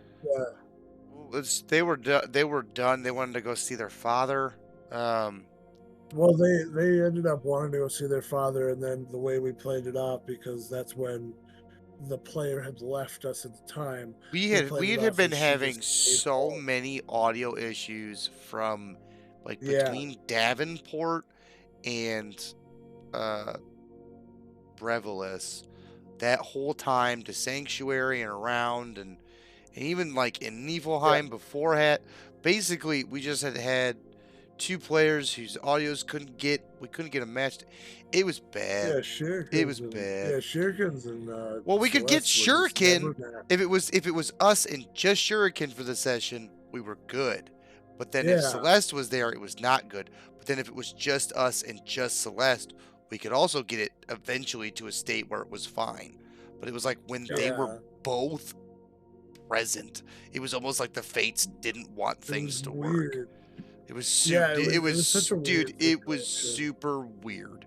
I just remember being like, "This is a sign that this needs to stop." Well, when you guys got into when you guys got into Brevilis, you guys noticed one of the most weird weather. Yep. Like I guess one of the most weird weather Situations, anomalies yeah, that you've perfect, ever seen instantly, yeah. is half of the city was summer and half the city was winter. And you guys, at that point, the whole city should have been winter. You know, the northern end is summer, the lower or the southern end is winter, and you guys get into Brevilis, and it's like, what the heck's going on? Like, you know, and of course the people are having fun. You got snowmen being made and snowballs being thrown here and there everywhere, and you've got people who are doing this and that, and then it's like, oh, I've had enough time in the cold, I'm gonna step over the nice summer, and they end up fucking, they're just it's the weirdest thing you've ever seen. So you guys of course do your investigation, find out there's a monastery up on the mountaintop, and that's where the heat seems to be emanating from. So, calling Chevy in, as you guys did, because that was the whole point. You guys took Chevy's door, anyways. Was Yep. the deal was to take him to different locations Yeah, And let him out. allow him to explore the world. And so you guys let him out. So, and you saw one of the most adorable Chevy moments you guys have ever seen. Having snowball fights Yeah. with the kids. He had snowball fights with the kids. He uses his magic to make awesome forts for them, and fucking it's these like cannons that shoot snowballs. He had a lot of fun. I think that was a really cool like development moment for another NPC that really got the A team lot of time. into like a more happy state. Because I think you guys didn't actually like. You didn't join in, but at the same time, you guys like enjoyed watching it. You Yeah. didn't dip out and be like, fuck you. Like you guys kind of watched them have some fun with the kids and stuff. So like, I think that was a nice humbling moment for the team. It's just like a peaceful moment, Yeah. We're not in danger. Yeah, we're not in danger. Things aren't always horrible. And then things got horrible again when you guys got up to the top of the mountain to the monastery. You guys find out this temple of Bahamut, bunch of dragonborns living up here, and they take you down into the caves as the heat is getting intense. But luckily, somebody's got medallions Yeah. that fucking prevent them from having heat exhaustion, thanks to some tiefling lord. You guys basically walk your happy asses down there and notice that somebody tried to, create a mini sun and contain it, and failed very epically, as you could tell from, another quite dark moment in our campaign. But the outline of a dragonborn on the wall burnt into a shadow, basically. Like, it wasn't fun. Evaporated. Eviscerated. Bad things happen. Incinerated. So, as there was distraction kind of going along with that, as they wanted nothing to do with it, as they saw it as a dangerous source. Chevy done did some stuff. Right? Another Chevy moment. Doesn't Chevy another come out Chevy and moment, you guys. didn't Chevy just fucking guys squid leveled into up. like a Yeah. more or less sealed it You into a guys were ball? able to give him an opportunity. Yeah, to Lumork use- got him out as it was a shady thing going on.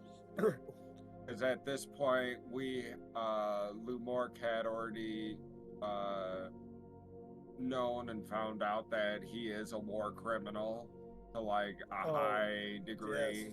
Yep. And everything. So Lumork asked for his assistance to contain it. Lumork literally dived in and went after it, brought it back, put it away, and Chevy was pretty much like, kind of like, this is weird and whatnot. And Lumork pretty much was like, I know you're a war criminal. We're going to keep this quiet. Nothing warranted Lumork being that aggressive and stuff like that. It was just Lumork because we were taking this ultimate source of power And Lumorks was like, they're just trying to throw it away. I don't feel safe with them having it and like destroying everything. Chevy contains it for now. We get rid of it somewhere safer away from like people. Yeah, for people, yeah. Which basically, yeah, you guys ended up finding a use for it in a couple of episodes later when you were given literally information. like next episode. Yeah, you guys were given information via the actually no, it was Bathodin that gave you guys the information. Bathodin told us about the skyship. One up there. Yeah, Yep. It was we were heading that way and just went to like check out the monastery. Exactly. You were gonna check out the monastery, and then he told you about that information. Getting him actually it was Bantadon that told you. It was Bathodin's father. Yes. Yeah. Which was he was the one who told you guys. But he gave you that information because he brought his son back. But either way, you guys were able to get that information. You found the ship, you fought a bunch of giants over the ship, made quick work of them. Like that was a super easy battle. Like, we fucked them up. Yeah, I got like 8 fucking giants. These guys hunting. Yeah, he was. He found tracks and hunted them to their cave, took out most of them, and then they came out to try to kill them, and then they killed them as they came out. It was brutal. Yeah. Then you guys ended up patching up the ship just enough, and Chevy was able to use enough magic to like keep it just compact enough, and like you guys were able to use that infinite sun. Use magical duct tape to hold this magical duct tape. contraption together. Umork refused to go on it as he ran down the mountain. He was not a fan of heights, as he likes ground. Yeah, no, you ran down the mountain. I love it. Wait. I remember that. You took horse down the mountain. That's what it was. Yep. Never mind. No, yeah, so you took horse down the mountain. No, horse is gone. No, horse. Oh, yeah, horse was. Yeah, horse you was already gone. taken the horse long ago before we even got the tree. It was back in Bremen, yeah, my bad. You would, you would. No, I hauled. Oh, I'm sorry, yeah. You say that and wait until the future. Yeah, no. So no, but yeah, you guys ended up taking the ship, magically duct taped it together. You were able to find a use for the power source by using it as their engine, which became a perpetually moving engine, so you guys never have to worry about stopping in this airship.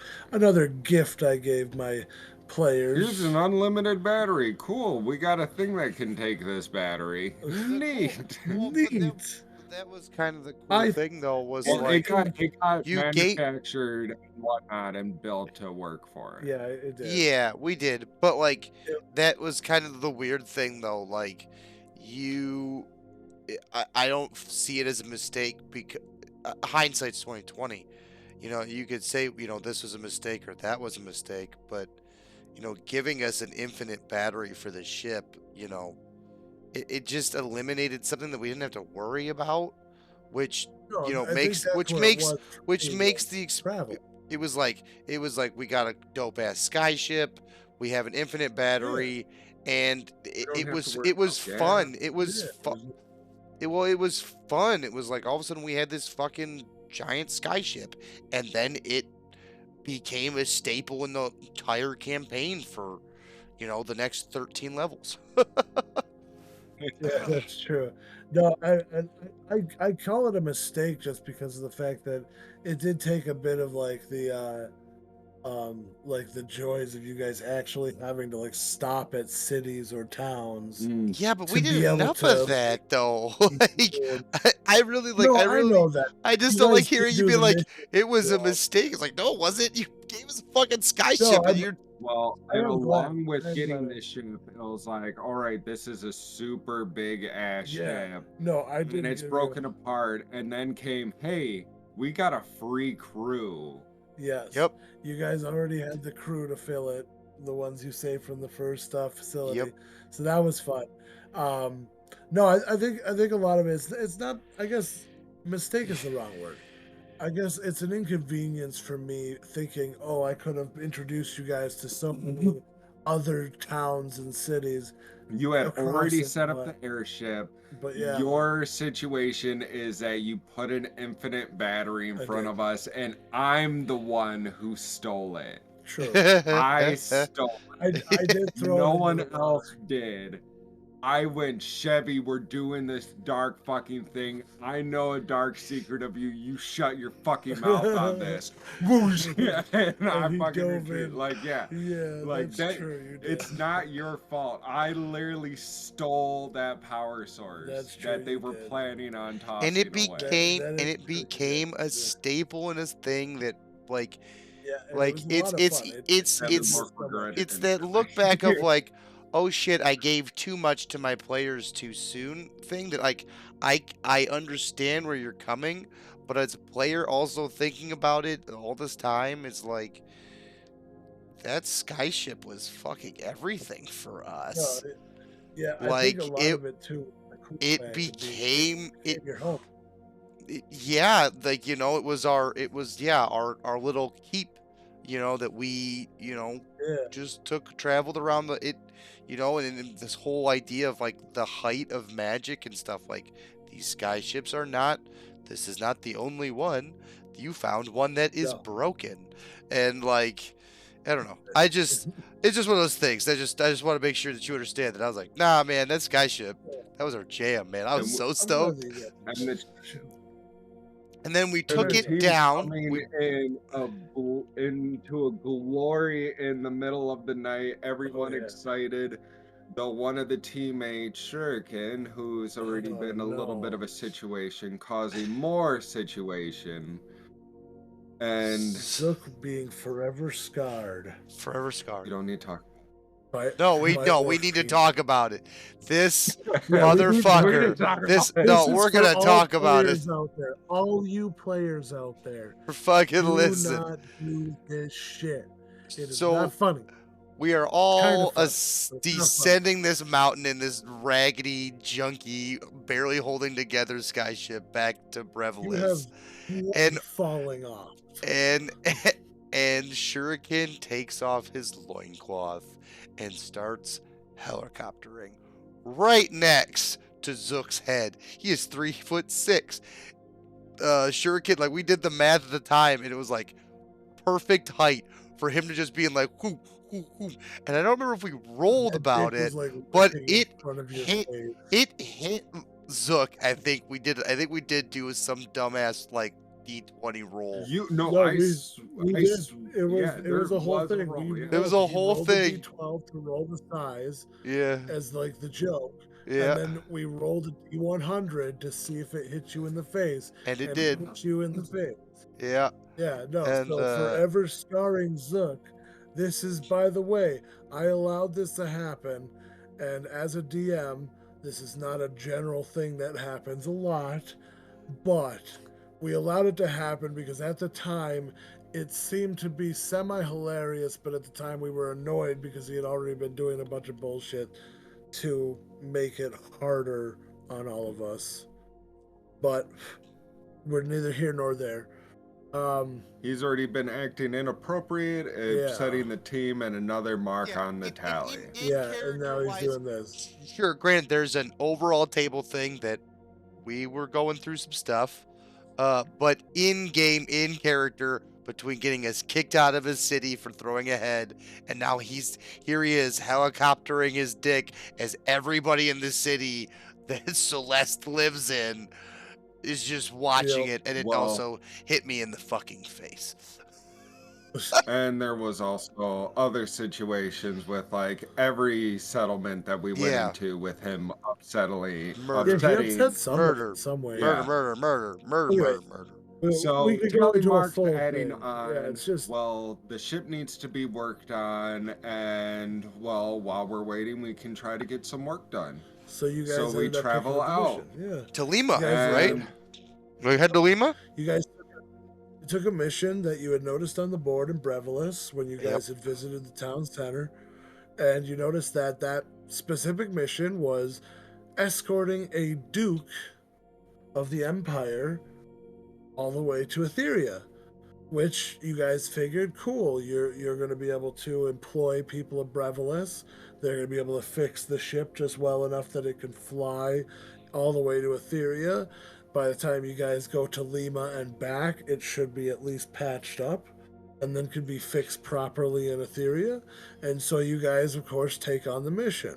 The mission itself also paying really well in itself. I believe it was like It paid well. 2,000 gold to It paid well. start, 5,000 It paid well. It paid way it paid well. really well. We go for the travel, and Lumork's already had tensions as Shuriken the orc, as Lumork already has Yeah. favorite enemies of orcs. Keeps giving Lumork the eye, been sharpening weapons at him, you know, just trying to God, be yeah. intimidating towards Lumork, who is a gloomstalker who literally turns invisible in pure darkness. Yeah, it's just not a smart idea on his part. But Well, Lumork sort of. has finally had enough of Yeah, this is the immaturity of Shuriken, and has decided to do something about it. It's true. yeah. This is the Boy first puts fight out with the Shuriken. fire. As we have an in-game fight, which does not last long. He put out the fire, disappeared, and it lasted 2 rounds. One for him to do the damage to get him bloodied, and for Shuriken to get pissed, and then basically one for you to knock his ass out the second round because he didn't want to rage for some reason. I don't know why. It was like he understood, but Yeah, It was- the it was- lesson never. it was the also lesson never funny- actually- Stuck, but the funny part was that this wasn't necessarily just a Lumork. The catalyst was Lumork, but there had Yeah, already everybody else in been the team was- kind of a group. Displeasure. I don't want to Yeah. say hazing because it wasn't necessarily a haze. It's more of like a we all beat the shit out of him to get his act Yeah. together. Because it was like, Yeah, but like it an was- it in was a character, big like beat you down. need to stop fucking off. Like this needs to be a character development for you, and that never really made Please. that it never really got It never there. registered, Jim. It Yeah. never registered. As we're supposed to be dealing with a Duke, as we definitely can Yep. have a helicoptering Yep. situation going Yep. on. Exactly. This escort. There was a And very he was making it perfectly clear he was going to be Shuriken on this. Yeah, Yeah, it's and- funny because the next like 3 to 4 sessions on the travel up to Lima, especially when you guys ended up meeting the Hellspawn, the creature, the lesser devil that you guys We fought got with the attacked by devil. hell. With the Yep. yeah, you guys got attacked by hell for the first time, and so basically they were able to attack you. You were able to beat it, take the upper hand. Those sessions in between, like the beat down and actually getting to Lima, Shuriken was actually doing really well. He was Yeah. he was acting straight. He was acting well. He was functioning with the team. He was role playing with everybody in some way, shape, or Yeah. form. It was really cool. We actually thought things were going well. Things were starting to pick up. And then Lima happened. So we got to fucking Lima. Fucking Before- Lima. but Fucking just Lima, a dude. quick thing before we get to Lima. And I don't want to just before we skate over this thing is, man, at the time, I think this kind of became the eventual. Well, we get to a more stable party. We've had many players coming in and out of sessions. Let's go over who's in the squad at this moment. Yeah. We still have True. It's main the main of us, four of us, the Makes Mork, all of Zook, us. and the two Tritons, Andreas and Arthur. and then we also And then have at this Shuriken, point, and I believe we have lost Celeste is Celeste. gone. So Yeah. yeah, Celeste before left we- us. before we hop in there real quick, more of the above table thing, because I think it's fun to also be transparent. There was a lot of Yeah.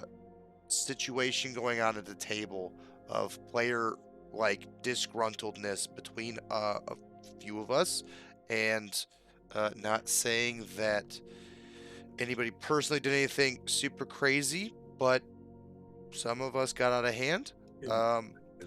But it became a problem.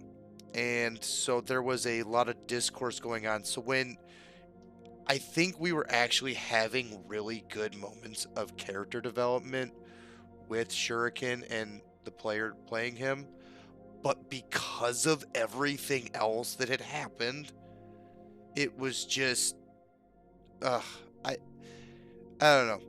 Shout out to Shuriken if you watch this, but I actually really liked you, and I think we were getting somewhere, and I think it was a situation with you. We thought we were getting there, but now let's lay on what happens in Lima. So Lima, we get to Lima. We're supposed to meet this Duke the next night. Yep. Everybody's sleeping. Shuriken's drinking. He gets approached by a random dock worker, and this motherfucker goes, "Bro, I'll pay you 500 gold if you go and blow up the Duke."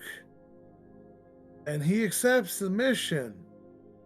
And after trying to get to the Duke's house and failing and being seen by multiple guards as he's suspicious Yeah, of trying he's to trying get there, this. He's going through the rolls and everything in he's fate, failing. and the dice god are telling him, abort this mission. Oh, so much. I don't know why he wouldn't listen. I let him play through it. And he continued to go to it. He's like, maybe I'll go around the large block and attack it from behind. No, the whole time he was failing and being seen, and he would not take no for an answer.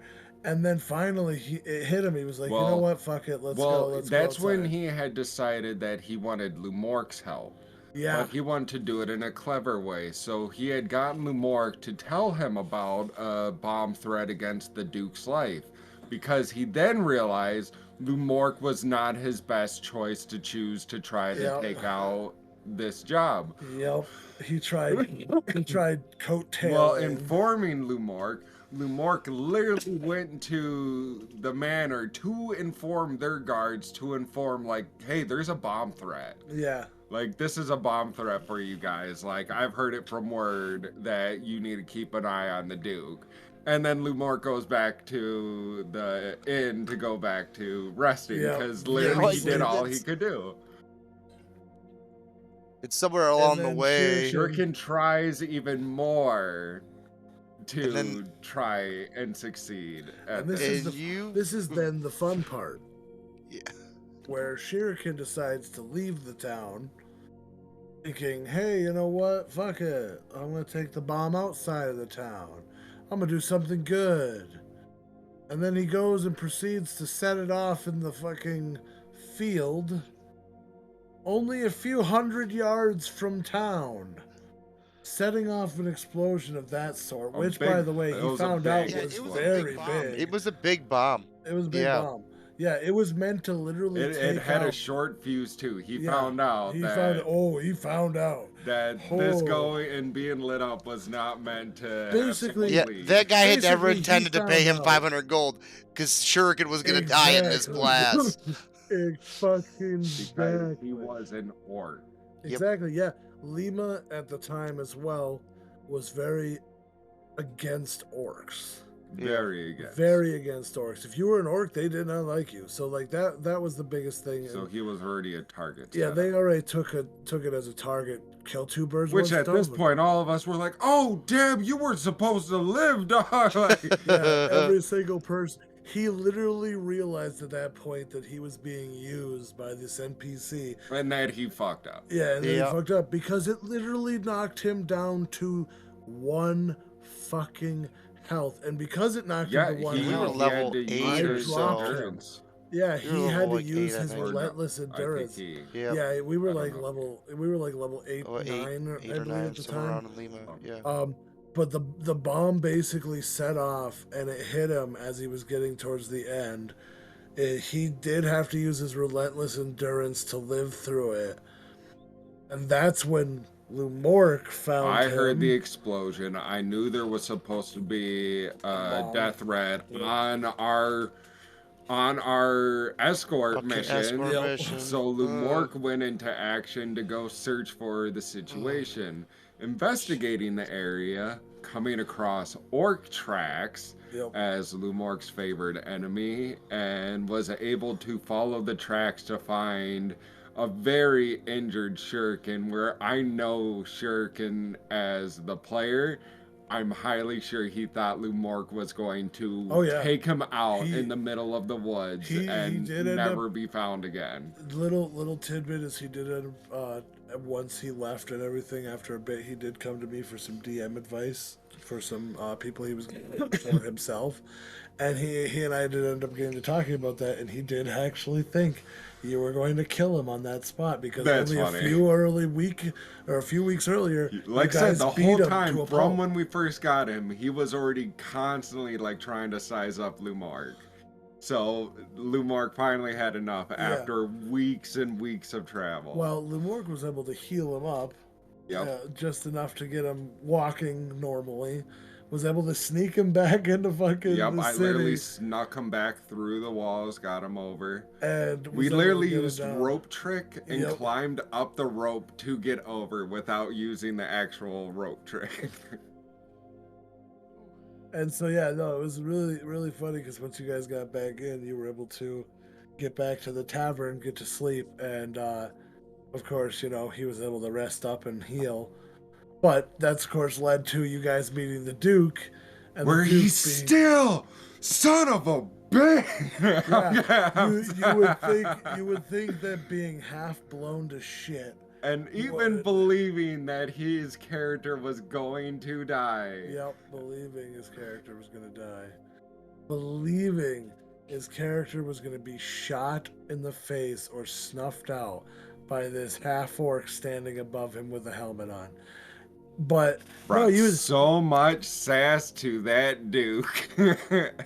He talked so much shit to this noble. The noble found it silly. Yeah. And so he got lucky that he found it silly because I didn't have to roll for that. But just insane, dude. Found out the Duke's a douche, obviously. We got a reputation. We literally have a team name that we're trying to build a reputation on. And you'd think that he would have been humbled by being half blown to bits. But no. Lumork was ready to kill him. Zook was also ready to kill him. So we were both on the same page. From day one. From day one, we were a match made in heaven. I'm a fucking Avenger, and you're just this paranoid, schizophrenic dude.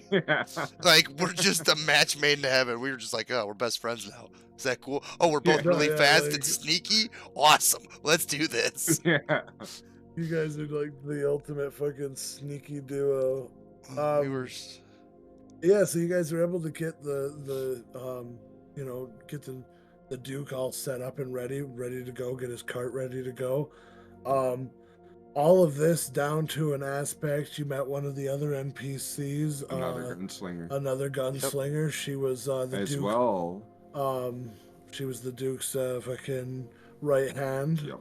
And basically you guys were able to of course get going. That's when you guys ended up meeting up with Jeb. Jeb ended up making an appearance back in again for another few episodes with us and actually helped with the escort back. Yeah. And sadly he ended up leaving us halfway through the travel back to Etheria, which sad, but that's its own thing.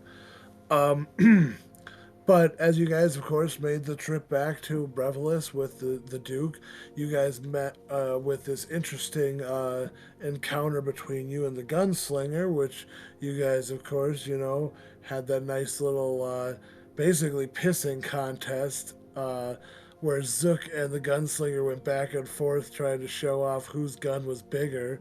Of course, Zook won when he pulled out Big Bertha. Yeah, Big Bertha. When he pulled out Bertha. Yeah. That sleek ass. Back when I was naming my guns instead of just the gun. Now he's just got bang bang. Yeah, there. Um, It was for a while. I had like an assortment of guns because they would break and I'd have to fix them. Yeah. And then I got yeah. the gun, You and could then it was upgrade. just like I just attack. All right. I just go bang bang, bitch. No, I think it's so yeah, so as you guys of course are going through, you had that pissing contest. You guys also had another run in with Shuriken being a tool bag to the Duke, and which The whole led to travel another with the slap Duke around. was Oh, he went ham. There was a point where he was literally screaming at people yeah. because he was leading the fucking Duke's cart, and he was screaming at people to get off the fucking road.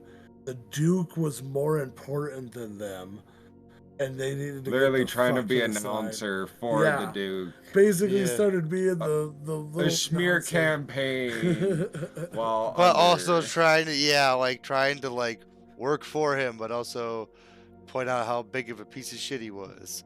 It was very Yeah, It fucking was insane. like I said, there was It was a long travel, Yeah. and so only much growth because that just of didn't.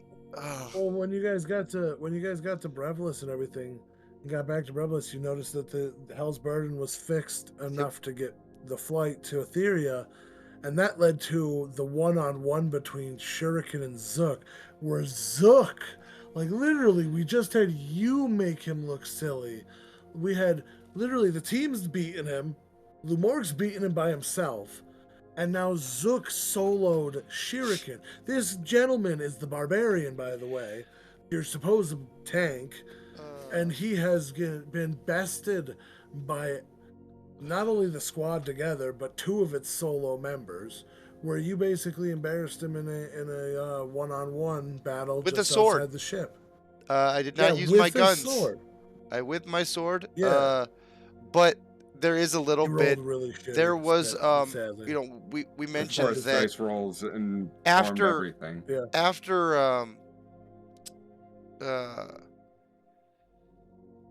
forgive me, after the beat up by the team, there was actually a lot of growth there, like you had mentioned. And Zook had like, I had kind of tried to personally take it on as a player, trying to like coach the other player of Yes. like, Yeah. hey, like I really like you and I want this to work, but we gotta do some curving on the role play part of it, because it's interfering with the flow of the gameplay, and that's just the problem. Is like, we want you to have fun, but your fun is Your not necessarily fun's affecting inhibiting our us, but it's fun. railroading the plot, and it's making it difficult on the DM.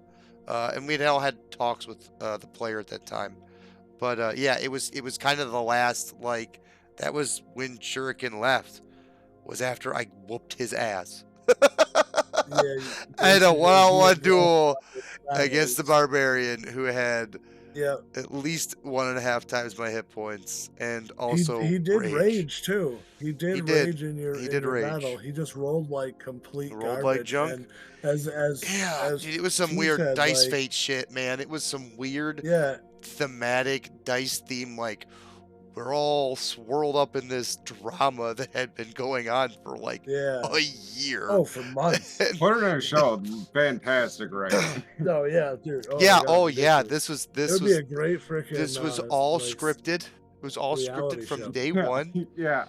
Derek 100% sent scripted. us a little thing, he totally Big had the packet. time to send us a small packet every week to read over the Highlighted script. each of our individual parts. Yeah, so everything they had to Yep. play out. 100%. And you even did so, like yeah, so green as you for guys- Lamork, blue for me. I color coded everything. Yeah, you color It coded the was whole very thing. meticulous. Very meticulous. So as you had guys, of time to do course, you guys started heading down southeast, or I guess not southeast, southwest. Yeah. You guys were heading southwest down towards Etheria, which took about a week's worth of travel and everything like that. So you guys got plenty of time to relax on the sky ship. But luckily, with the sky ship, it was more spacious, so we were able to keep the Duke comfortable. Yeah, you guys were Yep. able to keep the dude And- very and comfortable. Arthur He- buddied. He definitely made Yeah. his fair share of complaints, mainly because this old rickety shit, blah blah blah. He did make compliments to you, still rocking Arendon colors and stuff like that, because you guys didn't make any changes to the color scheme No. or any of the banners at that time. Um, but as you guys approached, it was fairly decent. Like it was a lot more like role play esque sessions. You guys did have like a harpy battle, Yes. but it wasn't anything Yeah. special really. But you guys, of course, you So guys a get into lot of Etheria. small battles that have Yeah. been overlooked.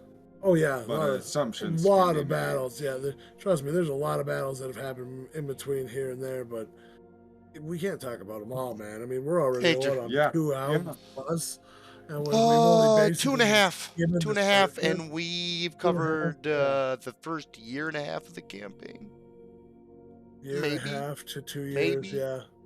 maybe. But yeah, so as you guys, of course, bring Hell's Burden over to, you guys arrive in Etheria. You're met with a dragon, a tabaxi riding a red dragon, which actually is a nod to another side campaign that I did with Jeff and his friends. But you guys were met with that, and they, of course, they saw Etherian colors, Etherian army colors, and they're like, "Oh shit!" So they thought you guys were coming in fucking aggressive, and Aridin. then Aridin. or sorry, Aridin, Aridin. Ethereum. Oh, I this is make why mistakey. yeah, your mistake is naming characters really similar things. And cities really I do. Darzanj and Etheria were Yeah. the only ones that were like, you never fucked those up because they're so Super drastically Bantadin, different. Bantadon. Yeah, You Bathadon and shush. Banthadin. Bantadon. In Bantadon. fairness, those three names are all fucking names. Uh-huh. I know, but we're Relative. seeing. They're all relatives. I know, but I mean, come on. It's hard naming things, all right? So anyways, as you guys get to Etheria, upon arrival, and the fact that they find out it's an unregistered ship, not to mention a ship that was lost years ago in the war, you guys are then of course accepted to dock up with Etheria, finding as soon as that you dock up that the Duke is arrested. And you guys are like, what the fuck? Come to find out, his right hand, the gunslinger, she was an Etherian spy and had actually gotten a lot of, basically known what the Duke was doing and was able to report it. Right hand. Yeah, basically the right hand. So, but yeah, when you guys found that out, you guys were then rewarded really well. I think it was 10,000 gold or so, something like that. We didn't have money You guys issues also in this got a- campaign. Just decide. No, this campaign was We very, didn't have money Especially when issues some of us in didn't even this care campaign. about money either. No, Yeah, it most was of you guys didn't glorious. care We about had a great time. What do you mean had a great time? We're still going. It's somewhere, almost like, over at though. this current time. It is very close. So we will be coming to an end here shortly. which will Hopefully stamp another wonderful mark on the history of Which is Domo awesome Destiny. because once that one's done, don't worry, we're bringing you another campaign too. Anyway, we can go into the whole thing. In book. So of course, But but the Duke finally gets taken away. All of us are dumbfounded. yeah, all you guys are Given a bunch of dumbfounded. You don't know money, what the fuck's our going on. ship gets You guys fixed. are given a bunch of money for literally, basically transporting a criminal. Yeah. And Who are you guys? Yeah. I guess we're You the meet- Hellstriders. you meet with Like, the all king. right, like we're Yeah. making it more official. You guys are Hellstriders. All right. Yeah, you guys Thanks for meet with the doing king. this. Huge reward. Yeah, you guys Big meet with the king, thanks. yeah, it comes down to meeting with the king, getting these rewards, basically getting supplies for the ship. You guys are able to use those rewards to pay for repairs, which gives you guys We time to, of course, had a bunch of on other money exploring. saved up for the repairs. Well, We got a at reward this for bringing Bathadon back. We had so much Yep. money, dude. We had Santris, so keep much it back. money. Yeah, So oh yeah, much money. and all that stuff. Santris paid you guys stuff. Santris actually gave you the book too in repayance to it.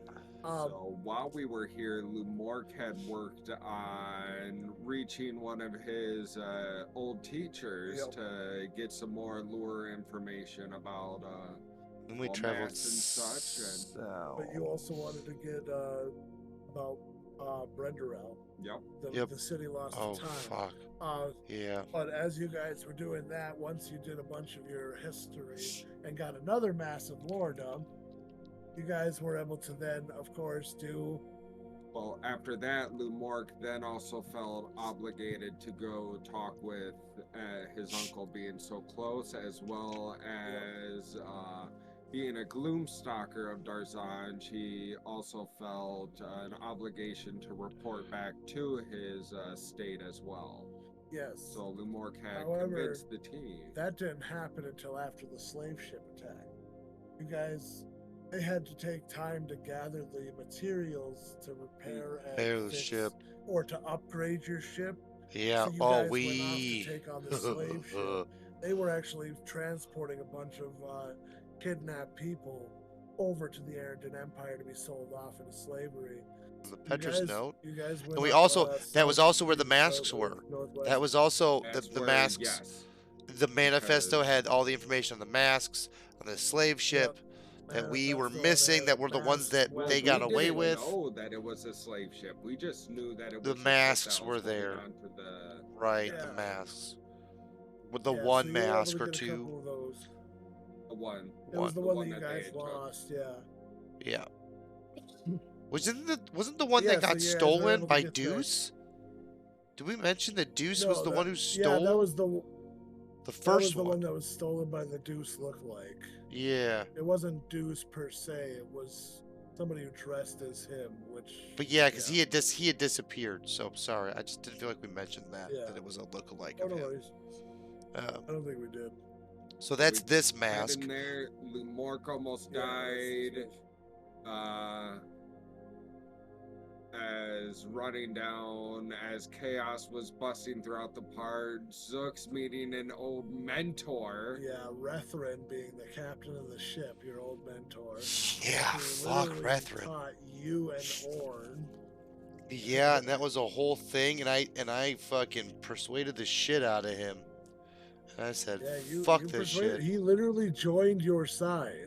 I was like, like, no. We got this shit is everyone onto the sideways. ship, and we had to get out because we were not alone in those waters. You guys got attacked by very large sea creatures that did not. When that smashed shit. into the ship, it Oh, smashed yeah. Lumork into the wall and made him use Yeah. his relentless endurance. Yeah, That's and he right. almost died He down almost there. That's died, right, yeah. 'cause we- everyone else was escaping. Right, because and we Lumork stormed was the still we at the stormed bottom. the ship though. I think Yeah, I you guys interrupted stormed you. the ship. You were starting to talk about it. I interrupted us and I pulled us back. So let's go back to there. So Yeah. we are fucking flying because this is the first time we used the We're Featherfall flying. ring. This is the first time we used the Yeah, you guys We used used the Featherfall. Lumork drop-in. the Use Lumork the the Lumork Lumork drop. the We call it the Lumork Lumork OS special.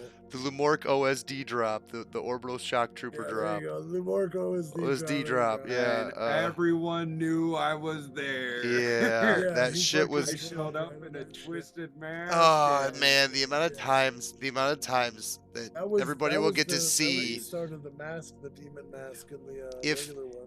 Oh no, 'cause No, you actually did I it. had used an illusion Yeah, that was it. to hide myself. But yeah, you But guys yeah. took the ship fairly easily. Rethrin was an interesting battle.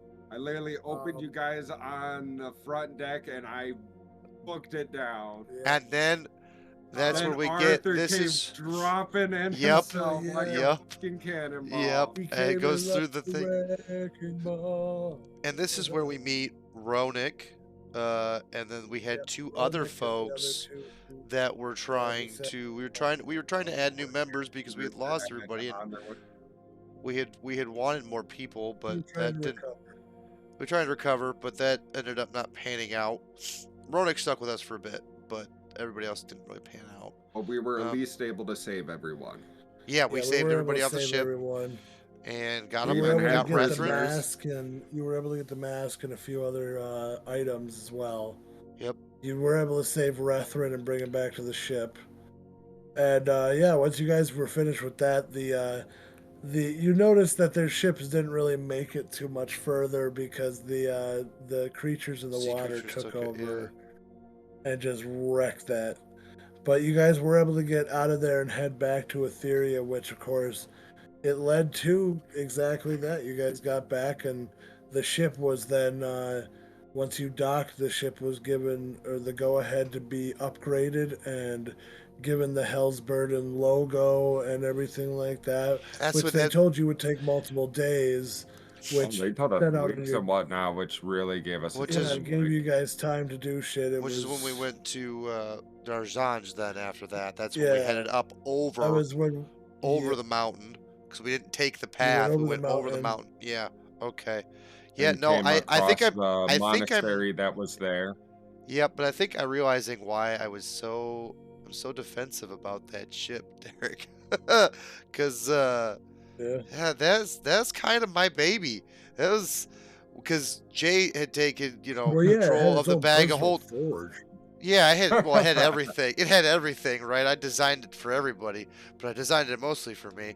But it was funny because at the beginning of the campaign, Arthur, Jason, or Jeff, didn't want to be the bag of holding guy because he was the bag of holding in our other campaign. And so I took up Yep. that hold, and then Derek gave me a fucking skyship. It was like, figure it out, motherfucker. And I was like, okay. Yeah, And then I figure it did. out. I think I realized why I'm so defensive. I put a lot of time and effort into that thing. So suddenly I'm That's defensive true, when you're that's like, true, yeah, when you're yeah. like, it was a There's mistake. been- I was like, it's not a mistake. That's my baby. I did so much to that motherfucking thing, you bastard. So we go up Um, and we find the shrine of the moon. Yeah, so you guys actually so cool thing is a lot of things happen. You guys do actually get to Darzanj fairly well. As you guys get there, or as you're going there, you meet up with the Mountain Moon monks who introduce you guys to Luminous, the new goddess, the one that Zook does end up eventually taking in as his own religious belief.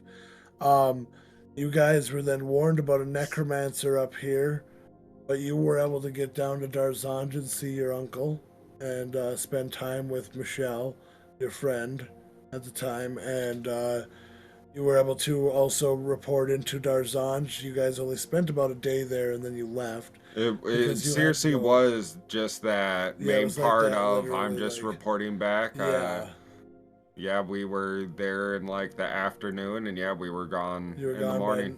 So as you guys go, you do end up finding out of where the necromancer is, and this necromancer actually leads to your fight with a bunch of flabby beasts, where we actually had a disagreement about the command spell.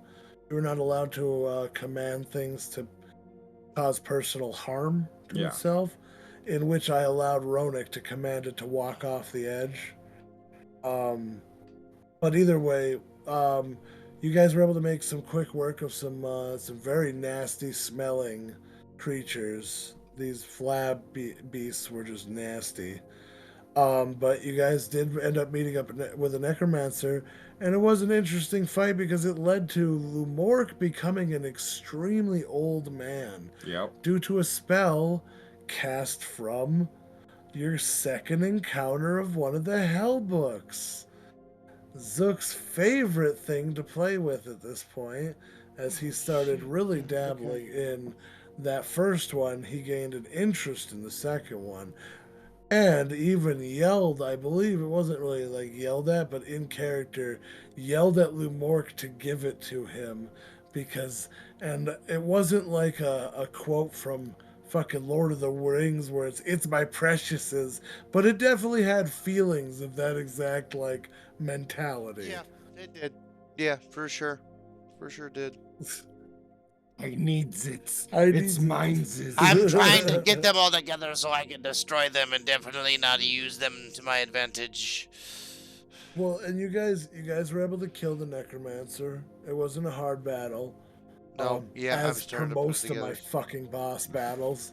Yeah, Those ones. But you guys are able to do it, and of course, after you kill them, you're heading back to the Mountain Moon monks, and you end up falling through a part of the cave system, and that's where you find before we Luminous's- even get out of the cave Yeah. of dealing with the necromancer, literally Oh my God, cave the crumbles out from statue. underneath us. Yep. The statue in the and that's where you cavern. find I Luminous' totally statue in the fucking cavern, forgot about the goddamn So- cavern. Yeah, this is where we're at now. So, the statue in the cavern, it is a statue of Illuminous. It is a homebrewed god that I created myself. She's the goddess of the moon, the light, and basically the moonlight and life. And so she, of course, is a protector of a lot, but she has also become less of a goddess than she used to be, because when she came into power, there was a whole bit of lore behind it. But The followers have the followers diminished. started to diminish due to any number of reasons, but she started to become weaker. The Mountain Moon monks were basically her only last remnants of followers, and then Zook found this statue, and he had a very interesting back and forth with one of the monks that was with you guys escorting you, but you did actually tell her to shut up. It gave me and Moram such a good laugh because we were listening to it at 2 times the speed, and it was just like I was trying to talk to you as the monk. You had already finished conversation with her, and you were like, well, I guess I'll just go over here. Oh, tell me to meditate. I don't have to meditate. I would never meditate. Why would I meditate? Like, and you're just going off on this own tangent. And then you hear me come in with, and you could tell it was said calmly and slowly, because even at 2 times speed, it almost sounded Like you're talking calmly. Yeah, like I was talking normal. And I'm like, it just, no, if you just sit down and breathe, Zook. Breathe in, breathe out, relax and think, clear your, and then you're, oh, shut up, I'm already done talking to you. And Moram and I burst out laughing. It was such a grand moment. But when you sat down and you actually took the initiative and the action to meditate, it connected you with Luminous because you were in such close contact with one of her original statues that she gifted you the stone. It appeared in the water behind you and you picked it up. And that's when the team then ended up coming back together and then moving forward, which is where you guys ended up going through the mountains and ended up meeting in with your next battle of the Hellspawn, Yep. which was in a very tight spot, I might add. Yeah, as we were up in the mountains, crawling through tight crevices, Yep. actually trying to get over and down. Yep, and that's where you guys ended up fighting up with that Hellspawn. But we lucked out really well yeah. because literally had exploded up one side, so that literally stopped a whole bunch of them from being able to take that path over to us, and we're able to heavily focus on the big one that you had on us. And at this point, the team now consists of the main 4, Lumork, Zook, Andreas, and Arthur, and now it's Ronik and Varys. Oh, yes. Varys is a elven cleric of, I believe he was a cleric of nature of some sort. Conquest. What he did, or was he a cleric?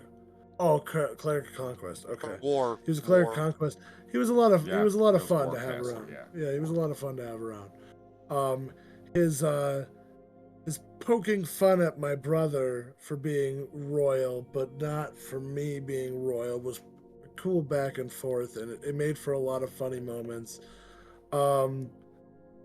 He specifically was a lot of fun. But yeah, as you guys got past the Hellspawns, you made it down south, and then I piqued Lumork's innate paranoia again as you guys happened to run into the crystal tigers at the bottom of the mountain. And that was a very, very, I think that was at the when moment we where, rerun into anyone, Lumork's already paranoid. Yeah, Like, I was gonna say- his paranoia is severe. I was gonna say, yeah, like, and on top of that too, When people are like, "Oh, it's a small world," Lumork doesn't take that as like a common phrase. It's like, "No, you're obviously following me." yeah, you have something further. Oh, planned, hey, like, friends. don't Small try world. this. No, bitch, you're here for a reason. What do you want? Mm-mm. No, Which, of course, I don't trust you. That small. I know it. I know it's a lot bigger. I travel a long distance. Which is actually funny because not only was it Urine's and Zook's rekindling, Oh but it yes. was also Zook protecting the fair maidens from Ronek. Yeah. So that Oh that got really yes. weird real quick as he tried flirting. It was also you guys' first meeting of their new member, Ornetta, the orc Yep. female. So after you guys, of course, met with them, you guys traveled into the swamp area and everything with them. After you actually during the night dipped off and delivered a letter for Petrus Yep. to his cousin, Yep. which only took literally one night because you guys were super close to the city, Which to the was town. creepy overall because Yeah, it was weird. Lumork didn't want to talk. She woke up. Lumork broke in silently. You know how it is. But Mark's got to cover But his she ass. wanted to conversate as she did wake up. So Lumork literally disguised and threw up an Himself, yeah. image of Petrus where he just had like his soft smile and whatnot and just refused to smoke and left as quickly as possible. Basically got out that fucking window and dipped. Mark did his job. All right. Yeah. Cool. We're done here. And then so as you guys continue to go forward, you head into these swampy areas and stuff like that. That's where you guys, of course, meet up with the orc city that's built into the trees. That was a cool thing for me too, where you guys actually found out. I believe it was one of the NPCs you guys have already met, but it was a human that had been taken in by them, but I can't remember who it was. That's how bad it was. It was such an insignificant NPC. I just can't even remember why he had any kind of importance. I just remember he was a coward. That was the whole point behind the premise of his thing. Was he was cowardice, so he like sided with the orcs and stuff. But the orcs did give you guys free, like basically free like passage, and did take you to where, you guys found that second facility. Yeah.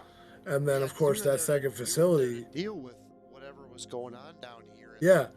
They were getting fucked up by it, so they were like, "Oh, of course, we'll help you if you're gonna stop the shit from happening." Exactly. If you So can they stop were. us from disappearing, yeah. Yeah. So they basically they brought you there, and that's when you guys met more of my experiments. These ones actually fused with perfect stones, making them even more deadly. And that was when you guys met my first version of Alpha too. Alpha was a lot of fun. Basically, my version of Berserk, and he went ham on you guys. However, that was also that was one of our more fun uses and sights of Big Bertha, because you fucking basically you snuggled up back down a hallway against Alpha and used like a fallen over bookshelf as your like catalyst for that rifle, and you just like unloaded shot after shot. And so, like, I think that was a cool battle, too. And that's also where we had found the experiment 12. Yeah, true. Yep. That's when Rich came back to us and we found 12. It was nice, actually, though, too, because not only did we find 12, we found a hidden compartment that... Oh, no. ...of the, what? Oh, good. We're good. It lagged out for a second. We're good. I panicked, dude. I panicked. My heart also did it. Don't worry. We're good. So yeah, so at that time, met though, 12. We did end up find we met 12 and we found a secret compartment that gave us like books and journals, a lot of information on the Philosopher's Stone. It actually gave us 3 jars too, if I'm not mistaken. It was either 3 or 4 jars with the liquid. The stones that were imperfect. The imperfect jars. The imperfect jars. Yeah, those came into play later. Yeah, they came into play later because I snagged those, or at least one of them. But didn't we also meet? I remember you. Didn't we also meet a spider? Didn't we meet a spider down here? Yes, you guys met a spider that was an experiment of an old an older married man from As one of part of the team was separated and Yep. stuck with this Yeah. experiment Yep. in so said and room. it definitely, like, when they looked around that room, all they saw was bones. Yeah. Bones That- of creatures, got away. bones of people, bones in it. Yeah, and that's the best part is it got away. So as you guys actually exited that facility, you guys ended up getting out of the facility, and that's when you headed over and coming as Lumork's skills, he was able to find out that there were people coming.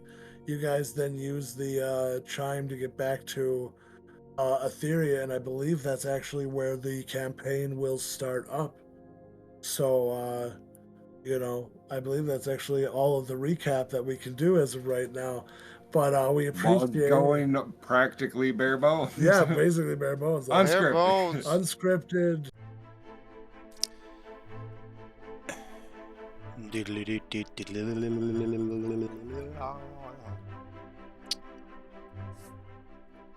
Now, I know some things are kind of confusing. One, Ronek's picture will be replaced. Two, I don't need this. Wait.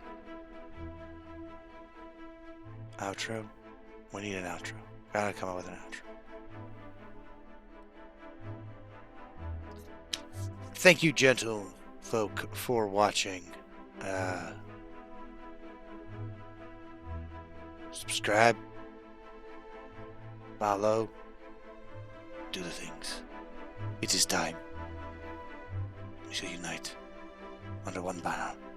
We will take over the world. This is stupid. Why am I doing an outro?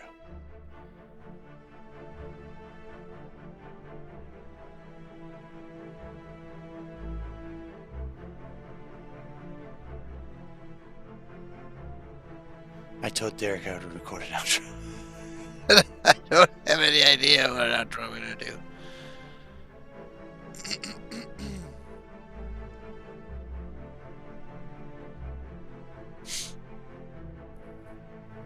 I know why I'm not doing an outro, right? Because I'm doing it in the Dingasinga stuff, and I need to not be doing it in the Dingasinga stuff. Where are my regular glasses? Where are my regular glasses? Did I just set my stuff on top of them? No. What did I do with them?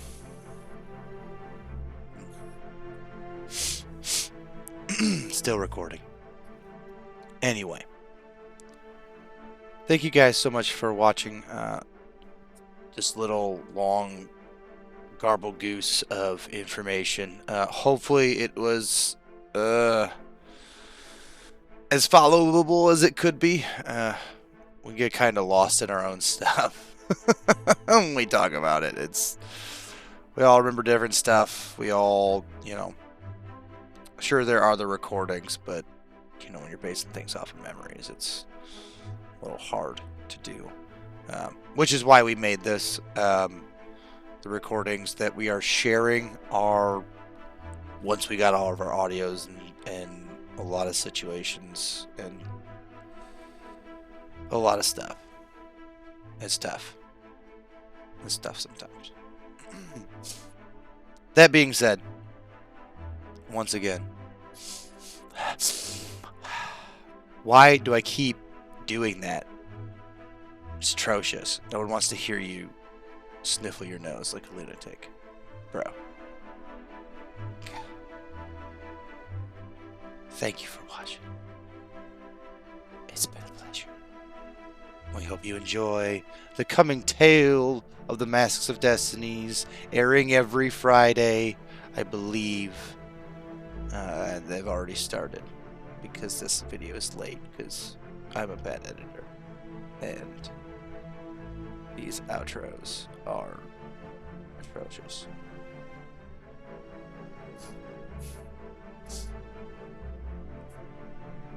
And I suck.